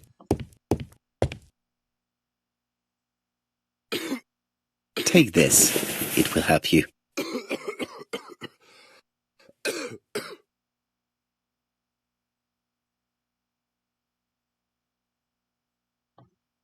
Oh, I think I'll be fine.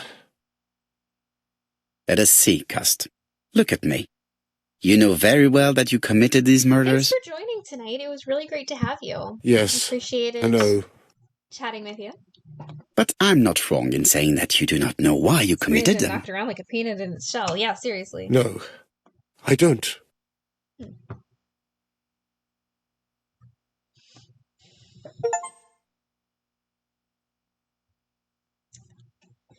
Okay. Finish questioning Cust. Okay, so I did that. Okay, so what's my next objective? Talk to Jep. Okay, let's go talk to Jep. Alright, so it doesn't seem like this is our guy. Is it Donald's? And? What conclusions have you drawn? Plenty. It might help us to understand him a little better. Let us now try and get our brain cells to work.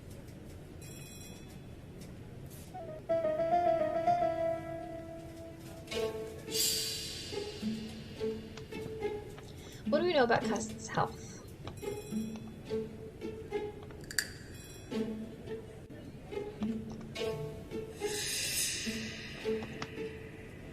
Things aren't going well for him. Mentally and physically weak, not really the profile of our killer. Yeah. Are there any clues that do not support Cust's guilt in the Churston murder? He had blood on him.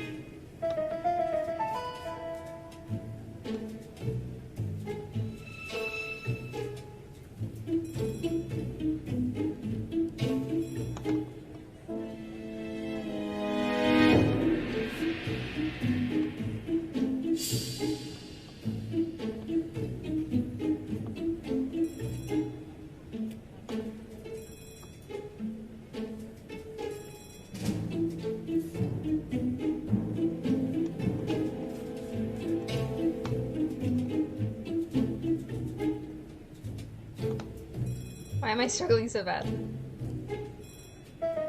There we go.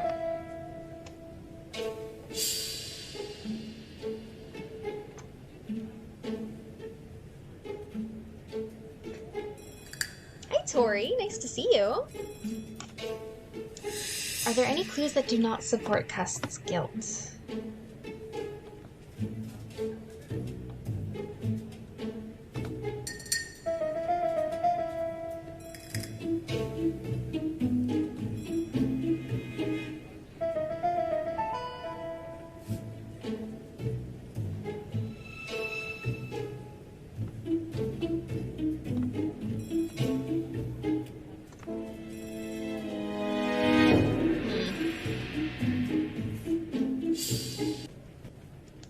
I don't see any clearer than before.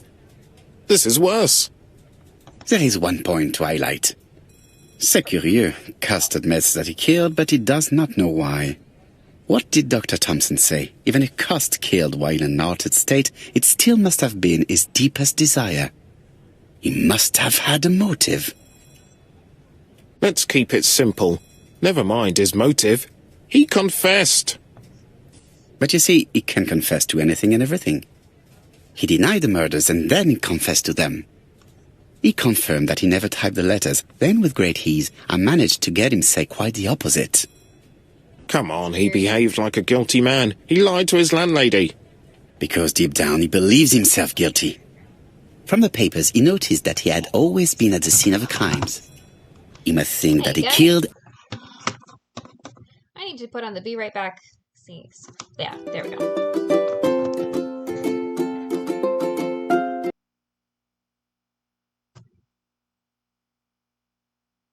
Guess, am I live? Hi everyone. We had to run away. Our kid got sick, puked a bunch, normal baby things. So we have to just take care of him and get him all. I don't know what I'm doing. We just have to take care of him, get him settled in for the night. Had to call the pediatrician, all the normal stuff. Anyone want a cat? I will give him away. No. Seriously, we're fine. Sue's fine. All that. Kid just got sick. We will I don't know why we. Sue will be back at some point. Alright? Deuces. Bye. Okay, guys. So, hi, friends. Thanks for joining me. So sorry about all this. So, first of all, Liam is fine. He is sick, though. There is some sort of illness going through him.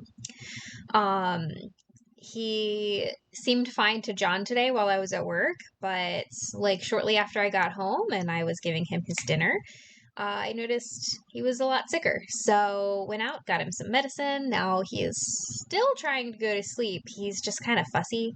But so if it gets any worse, or like it seems like he's not going to go to sleep, I will definitely be putting Be Right Back on again and going and helping him out. Thank you so much, Amy. I also hope he gets well soon.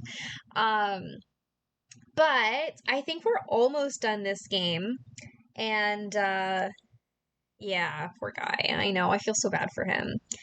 So the second thing that I want to tell you guys is that when my husband finished my stream for me last night, when I was like, okay, there's no way I'm getting back to the stream, so can you please go just turn it off for me? I forgot to tell him to stop the recording. So I just opened it 2 minutes ago to start recording, and I had recorded 24 hours worth of footage of almost nothing. So, yay, that's going to be really fun to edit later so that I can put the video on YouTube. But anyway, I'm here now. I'm hoping that he will settle himself down because I've already been up there 3 times trying to help him and nothing has helped yet. So I'm going to give him a few minutes. So, thank you for saying that you would wait, but we're just going to do this for a few minutes, and then if it gets any worse, or like whatever. So, all right, here we go. I think I stopped like mid-sentence for Poirot, so let's go ahead and... And then simply forgot what he had done. How can you be so sure? Let us look at his psychological profile. You will understand my point of view. Let us now try and get our brain cells to work.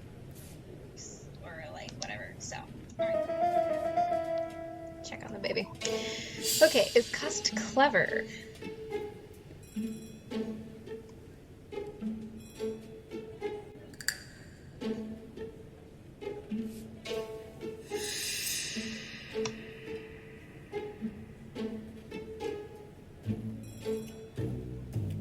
Huh.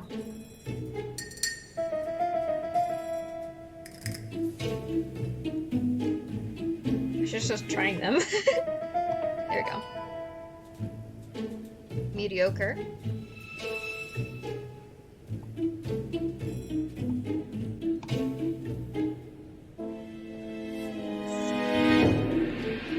Shy. Easy to influence, yeah. Seducer.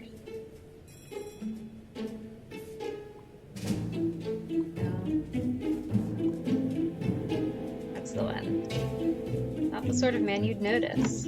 Without any charm. Passenger timetable, maybe the murderer likes trains? Well, doesn't seem to like trains.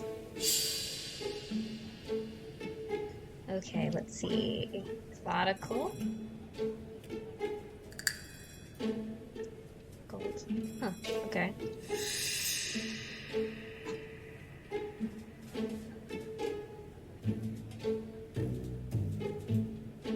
Right. He did not grow up in luxury. Miserly. That's an interesting word to use. You see? Cust's character is quite the opposite of the murderer's. But if he's a madman, can we really talk about his character? You know very well that our murderer does not behave like a psychopath. Apart from the signature, there is no ritual or repetition in the choice of victims. Very well, you're right as always. So we have no confession, no culprit, no suspects, nothing. And all that after 2 months of inquiry? What should I do? Have faith. Just give me 24 hours.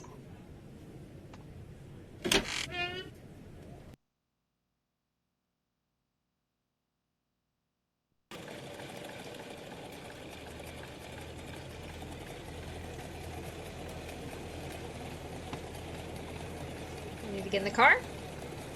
Let's go. To Whitehaven, please.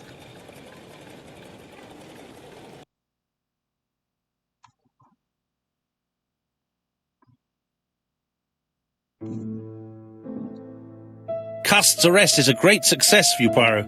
It's all clear now, except maybe one or two details. Details. Ah, mon ami.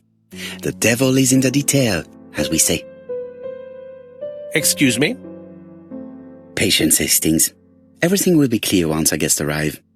Best be prepared. Slip a revolver into your pocket before they do. Oh my gosh. A revolver? But Poirot, what are you afraid of? Poirot. Trust me. It is important you carry a weapon for this meeting. Funny to me. I will lend you mine.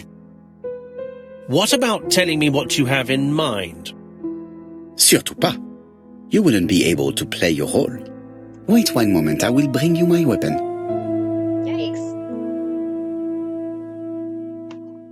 Well, where the heck do you keep your revolver? Here? Wait, where is it?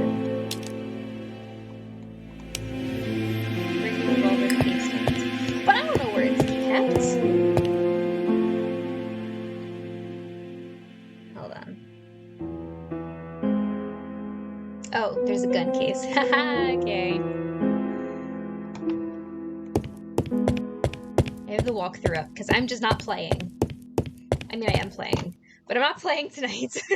The white ammunition are blank cartridges. The others are real bullets. Wait. The white? And the others? The revolver is loaded with blancs.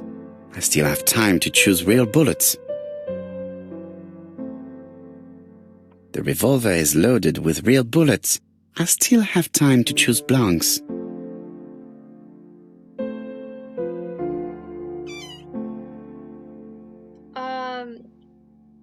The white ammunition are blank cartridges. The others are real bullets.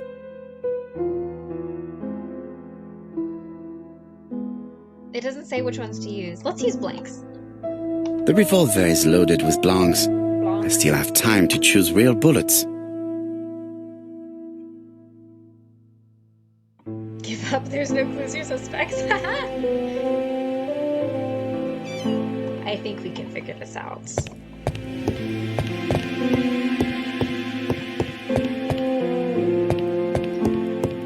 What about telling me what you have in mind? Surtout pas. You wouldn't be able to play your role. Wait one moment, I will bring you my weapon. Yeah, that's my thought too.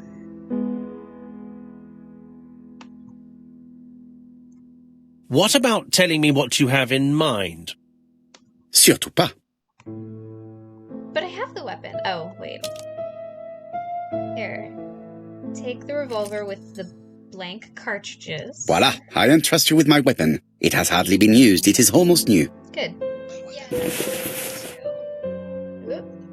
When I go check on Liam, the sound turns on my phone. On my, stream. I have no words tonight. Oh, let's answer the phone. Let's go. Off we go. Phone is over here. Answer the phone, Poirot. Chief Inspector, is that you? Yes. Sorry, but we haven't found anything. Have you checked the typewriter? And the packaging, the letter, and the ribbon reel. We've only found prints left by Cust and his landlady. Interesting. Well, never mind, I shall make do. So, are you still going to hold your meeting? Of course, Chief Inspector. I can hear my guests coming up the stairs. Oh, let's go. Why have you brought us here, Mr. Poirot? Since Cust's arrest, I thought it was all done and dusted. Miss Gray formally identified him, as well as Miss Barnard. Yes, and the stockings he saw drove the same brand as the ones found at my aunt's. This is all true. However, a case is not closed if some questions remain open. And one question is, why did the murderer send me his letters? She was sus anyway. Why did he challenge me, Hercule Poirot? She's Poirot? not here, so I guess Perhaps he wanted to play You're with a you real to Snoopy taunt Susie, you. aren't you? Xenophobia? Maybe he didn't like you because you're foreign. Oof. I may be wrong, but maybe by provoking you, he was looking for glory?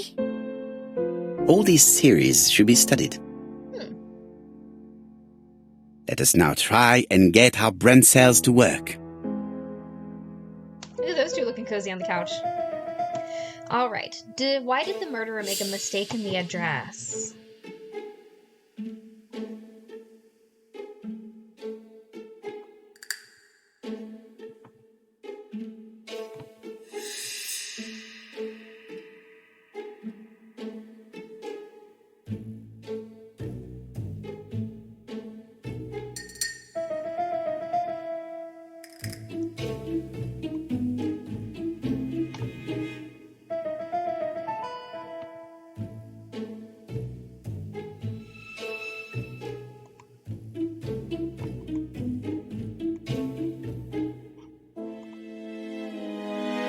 Okay, at this point I just have no idea. Okay.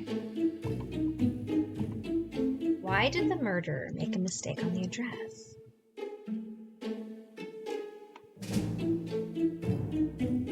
Glory?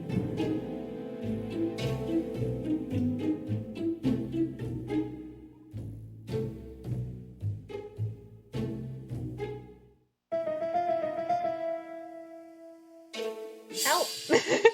What do you guys think?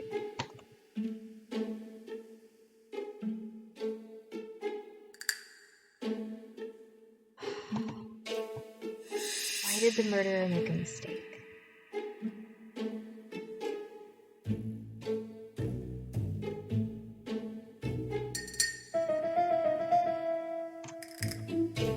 You know what it's time for? The walkthrough. Murderer always warned Poirot about murders. Yeah.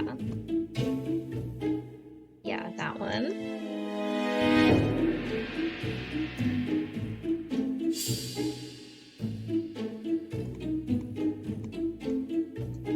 Okay, got it.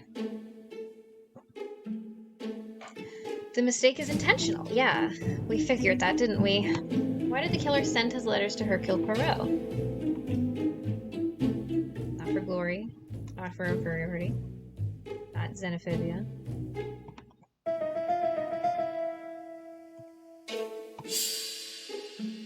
He wrote to Poirot because his address is not very well known.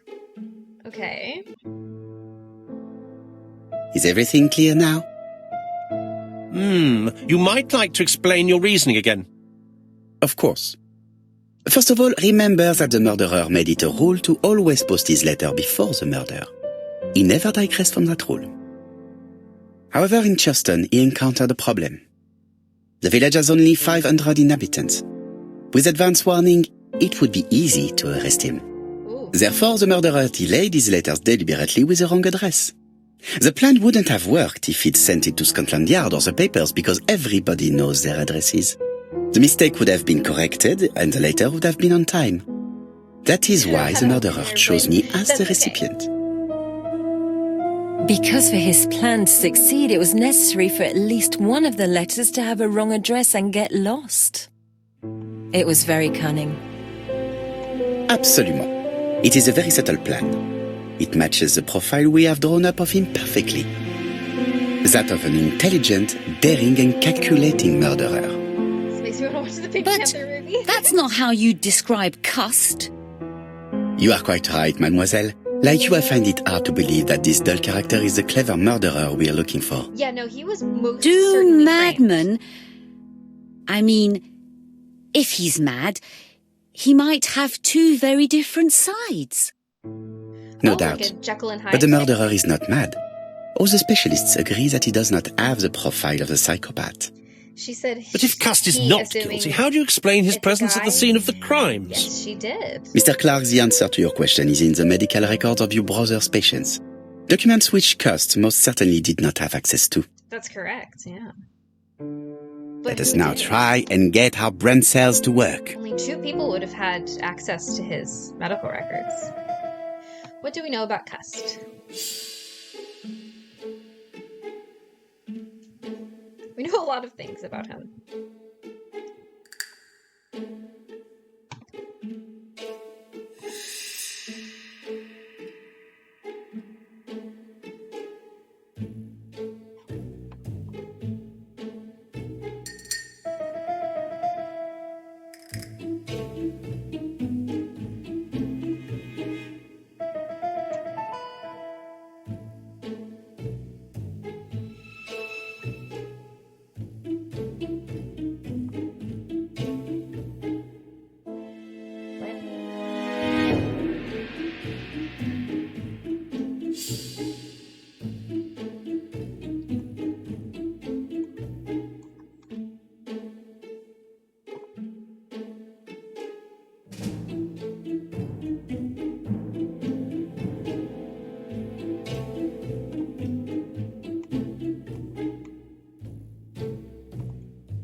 So the option that they have in the walkthrough was apparently wrong. It says, what do we know about Cust? Cust was in the war and has never been quite the same in the head since, which is the one that I have. And Cust was wounded during the war, which is this one. But apparently that's incorrect, so...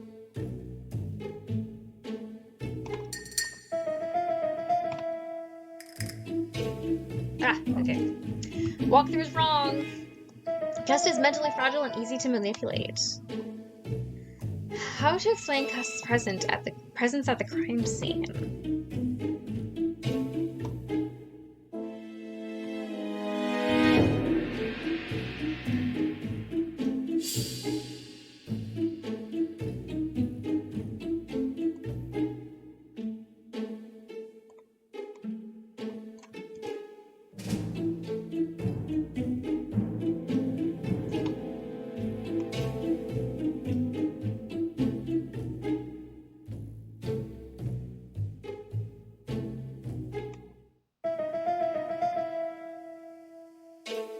There we go.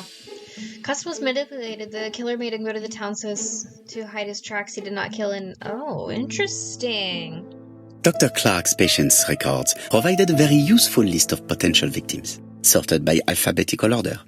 The killer definitely used it, explaining the fact that all the victims were former patients of the doctor. Mm-hmm. It is this fact that clears Cust once and for all, because he never had access to these records. That's correct. So how did he happen to be at the scene of the crimes? Either the murderer sent him there, or Cust was following him closely. Cust's highly suggestible nature leads us to the second hypothesis. The murderer was manipulating him. He systematically sent Cust to the towns where he was going to strike, so that the suspicion would land on the poor man's shoulder. Yeah. That's evil! What sort of killer could have such a plan? And what would he gain from 3 completely different murders? Indeed, it seems unlikely that the same murderer committed all the crimes. What should we take from that?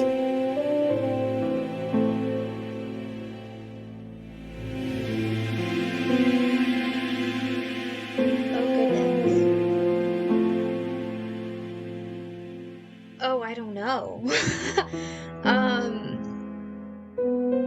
Let's check on the baby.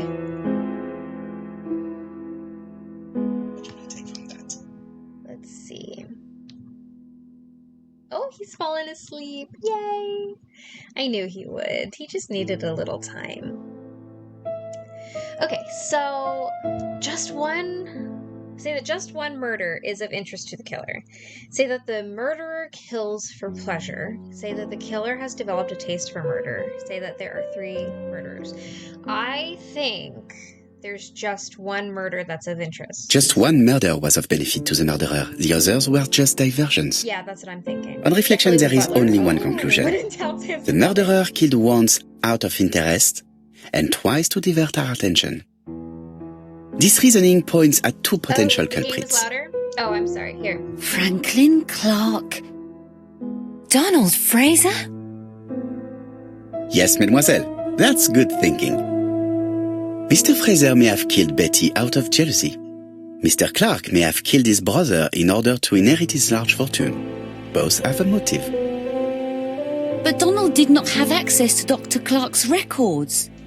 Please allow me to disagree with you, mademoiselle.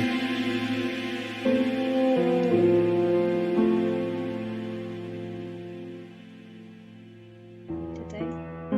I don't know. He works for Court and Brunskill, one of whose clients was Sir Carmichael. Oh, interesting. It doesn't prove that I went to Comeside. You could have done it. And you may have used the opportunity to take a look at Sir Carmichael's records. You think I'm guilty? You or Mr. Franklin Clark? That's ridiculous. Both of you have a motive. The question is, which of you has the profile that most resembles the murderer? This would have made so much more sense if you'd seen Let her. us now try and get our brain cells to work. Draw up the psychological profile of Donald Fraser. I don't believe it's Donald's, but here we go. Okay, so, clever.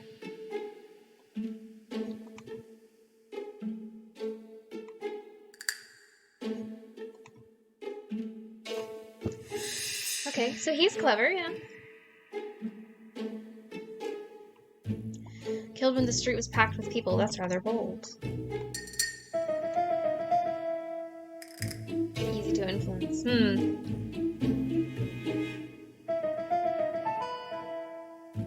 Bye, Shannon. Thanks for joining. The man seduced Betty before taking her to the beach where he strangled her.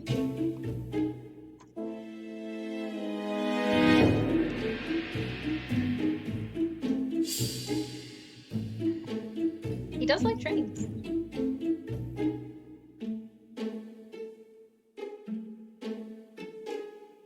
The killer is methodical.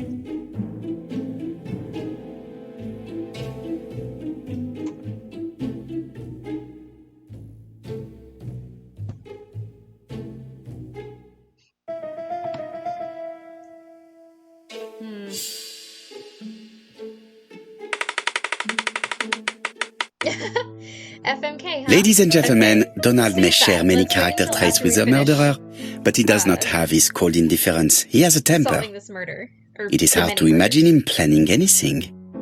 Also, jealousy is his motive, and crimes of passion are rarely planned. That is so true. Right, I suppose it's my turn to be subjected to the same scrutiny.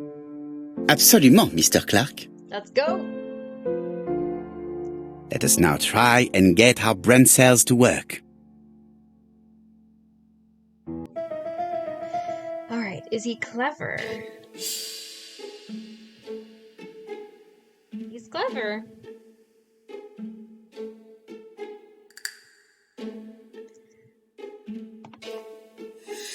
Yep, he's pretty self-confident. Trying to be engaging and exciting.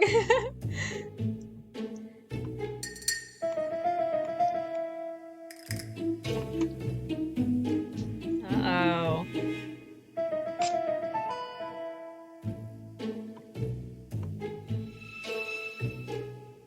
The Railway Children. Oh, that's right. We did see that book. I wonder what that book meant. Yeah, this guy's definitely our killer.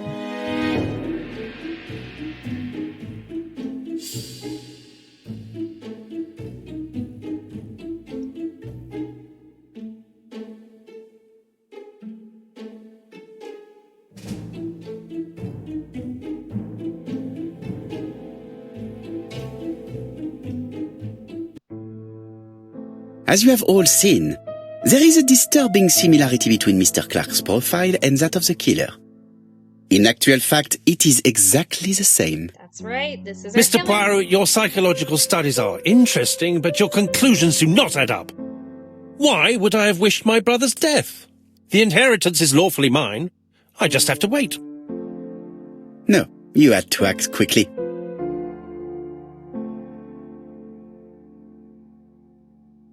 Thora Grey bothered him? Franklin lives in Page. Oh, ooh. Because of Miss Grey. That's right.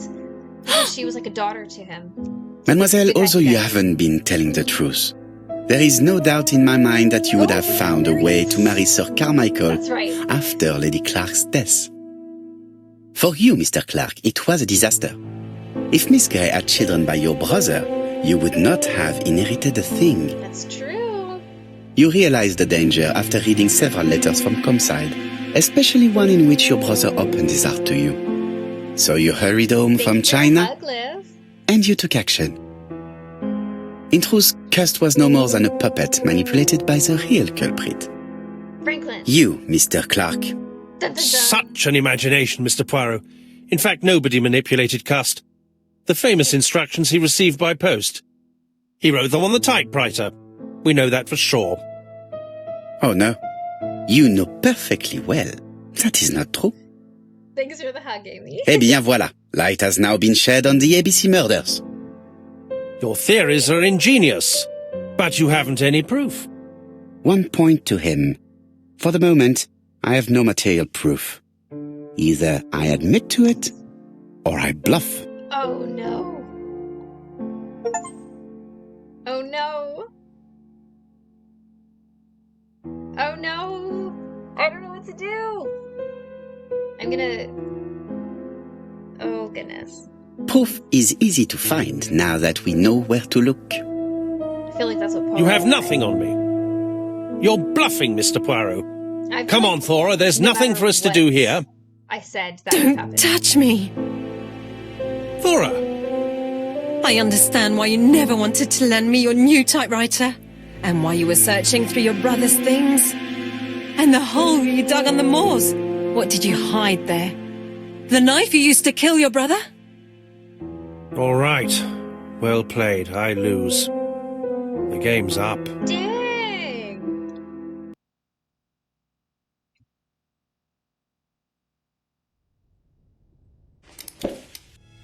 Don't come near me!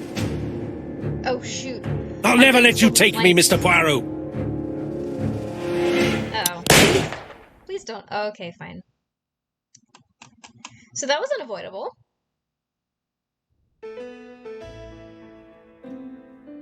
I'm sorry, Mr. Clark, there is no easy death for you. I expected your reaction, so I used blanks. I'm sorry, mademoiselle, but your second chance has been lost.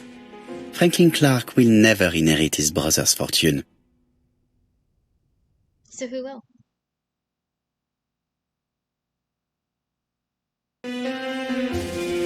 Man, I'm so glad I used blanks. Haha!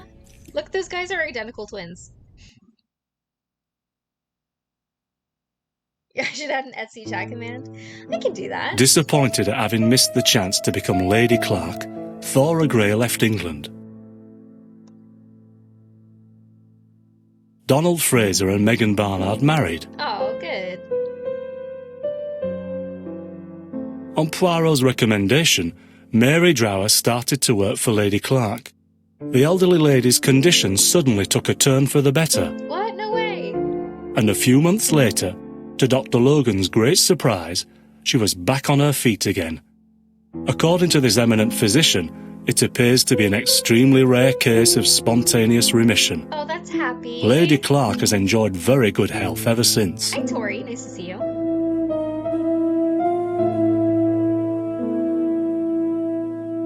Journal of an Innocent.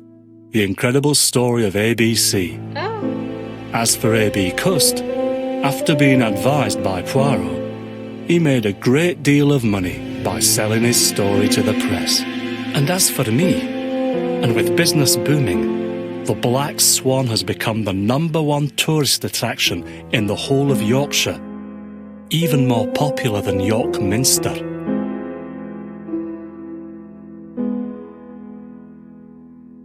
Well, that was lovely. Oh, good. Guys, we solved the case. We solved the murder. The many murders. Too many murders. Okay, cool. Well, that was... Oh, wow. I did not get a lot of Vigo points. I mean, I got a lot of Vigo points, but I'm like literally 106. No. I'm thinking of clocks. I'm 146 away from the entirety, so wow. All right, well, that was really cool. What a great game, you guys. Hold on, let's not show that. Super time. Super time. Hold on. Let's go. Hello, everyone. Okay, so thank you for joining. I'm so sorry that I didn't get to finish that last night. Thank you, Tori. I'm glad I finished. Finally, it feels like it's been forever. So thank you so much for joining me. And I think that Liv wanted a game of FMK, so let's go ahead and do that. Let's see. Hold on for what? Oh! Yay! Oh my gosh! Okay, well, Liv, I will be sending you a 10% discount code to my Etsy shop. Thank you so much. Ah, that's so exciting. You're the first one to reach enough points to do it, so thank you so much. Okay, let's go to my picker wheel. Yay! Oh, so fun. Okay, let's do all the men. All right. So, oh, here, let me share what's going on as well. Whee!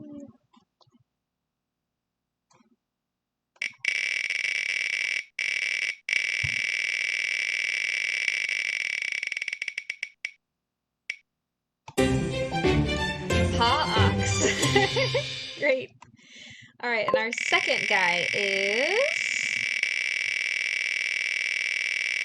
I don't think I've seen FMK without a guest. I don't think I've done it without a guest. Daryl Gray. Oh, gosh. And third guy is...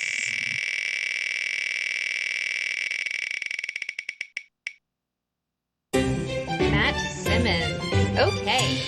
Well, we have some winners here. So our choices are Pa, Daryl, and Matt. And for those of you who, like me, had to think for a moment about who Matt was, he is the groom from Haunting of Castle Malloy. So, what do you guys think? I think, whoa, too big. That's a tough one. Which Daryl? Original Daryl. Original Daryl's better. I like original Daryl. Okay, I'm gonna marry Matt because obviously he's marriage material. I'm gonna kiss original Daryl, and Pa and I are gonna duke it out because I think I could take him. All right, let me know in the chat what you guys would do. Let's see. Oh, they're already coming in. Everyone wants to know which version of Daryl. Okay, Tori's gonna fight Daryl, marry Matt, and kiss Pa. Fight Pa, kiss OG Daryl, marry Matt. Yep. Yep, we're in agreement. Ah, that's a hard one. Else Amy did really guess all three correct super early. Kiss Pa, fight cursed Daryl, marry Matt. Yeah, Matt is obviously marriage material because he's getting married in the game, so I don't know why you wouldn't want to marry Matt. But yeah, cursed Daryl, I would fight. He's fun and I like pranks as long as they're harmless and I know they won't make the person mad. Yeah, that's a good point. Yes. He does seem fun. He seems really sweet. He seems like a real normal regular guy. Oh, I love it. All right, y'all. Fight Daryl in the remastered and maybe kiss Daryl in the original. Yeah. You know, have any of you ever read the original Secrets Can Kill book? Because in the Secrets Can Kill book, Nancy and Daryl make out a lot. Like, a lot. It's excessive. So, anyway, on that note, thank you guys so much for joining me. Liv, I will be giving you your discount right now. I should do it right now. And everyone else, thank you so much for joining. I know it's a really short stream, but I just needed to get that like last 20 minutes of the game done. I just didn't want to drag it out another week. So thank you so much. My baby's asleep, so yay. I will see you guys. Oh, tomorrow. Join me tomorrow, okay? So tomorrow I'm going to be playing Secret of the Scarlet Hand. I'm so excited. It's been a little while since I've played this one. So join me. Let's see if I can finish it in one night like I did with the final scene. So we'll see. Thank you so much, guys. Have a great night, and I will see you tomorrow. Bye.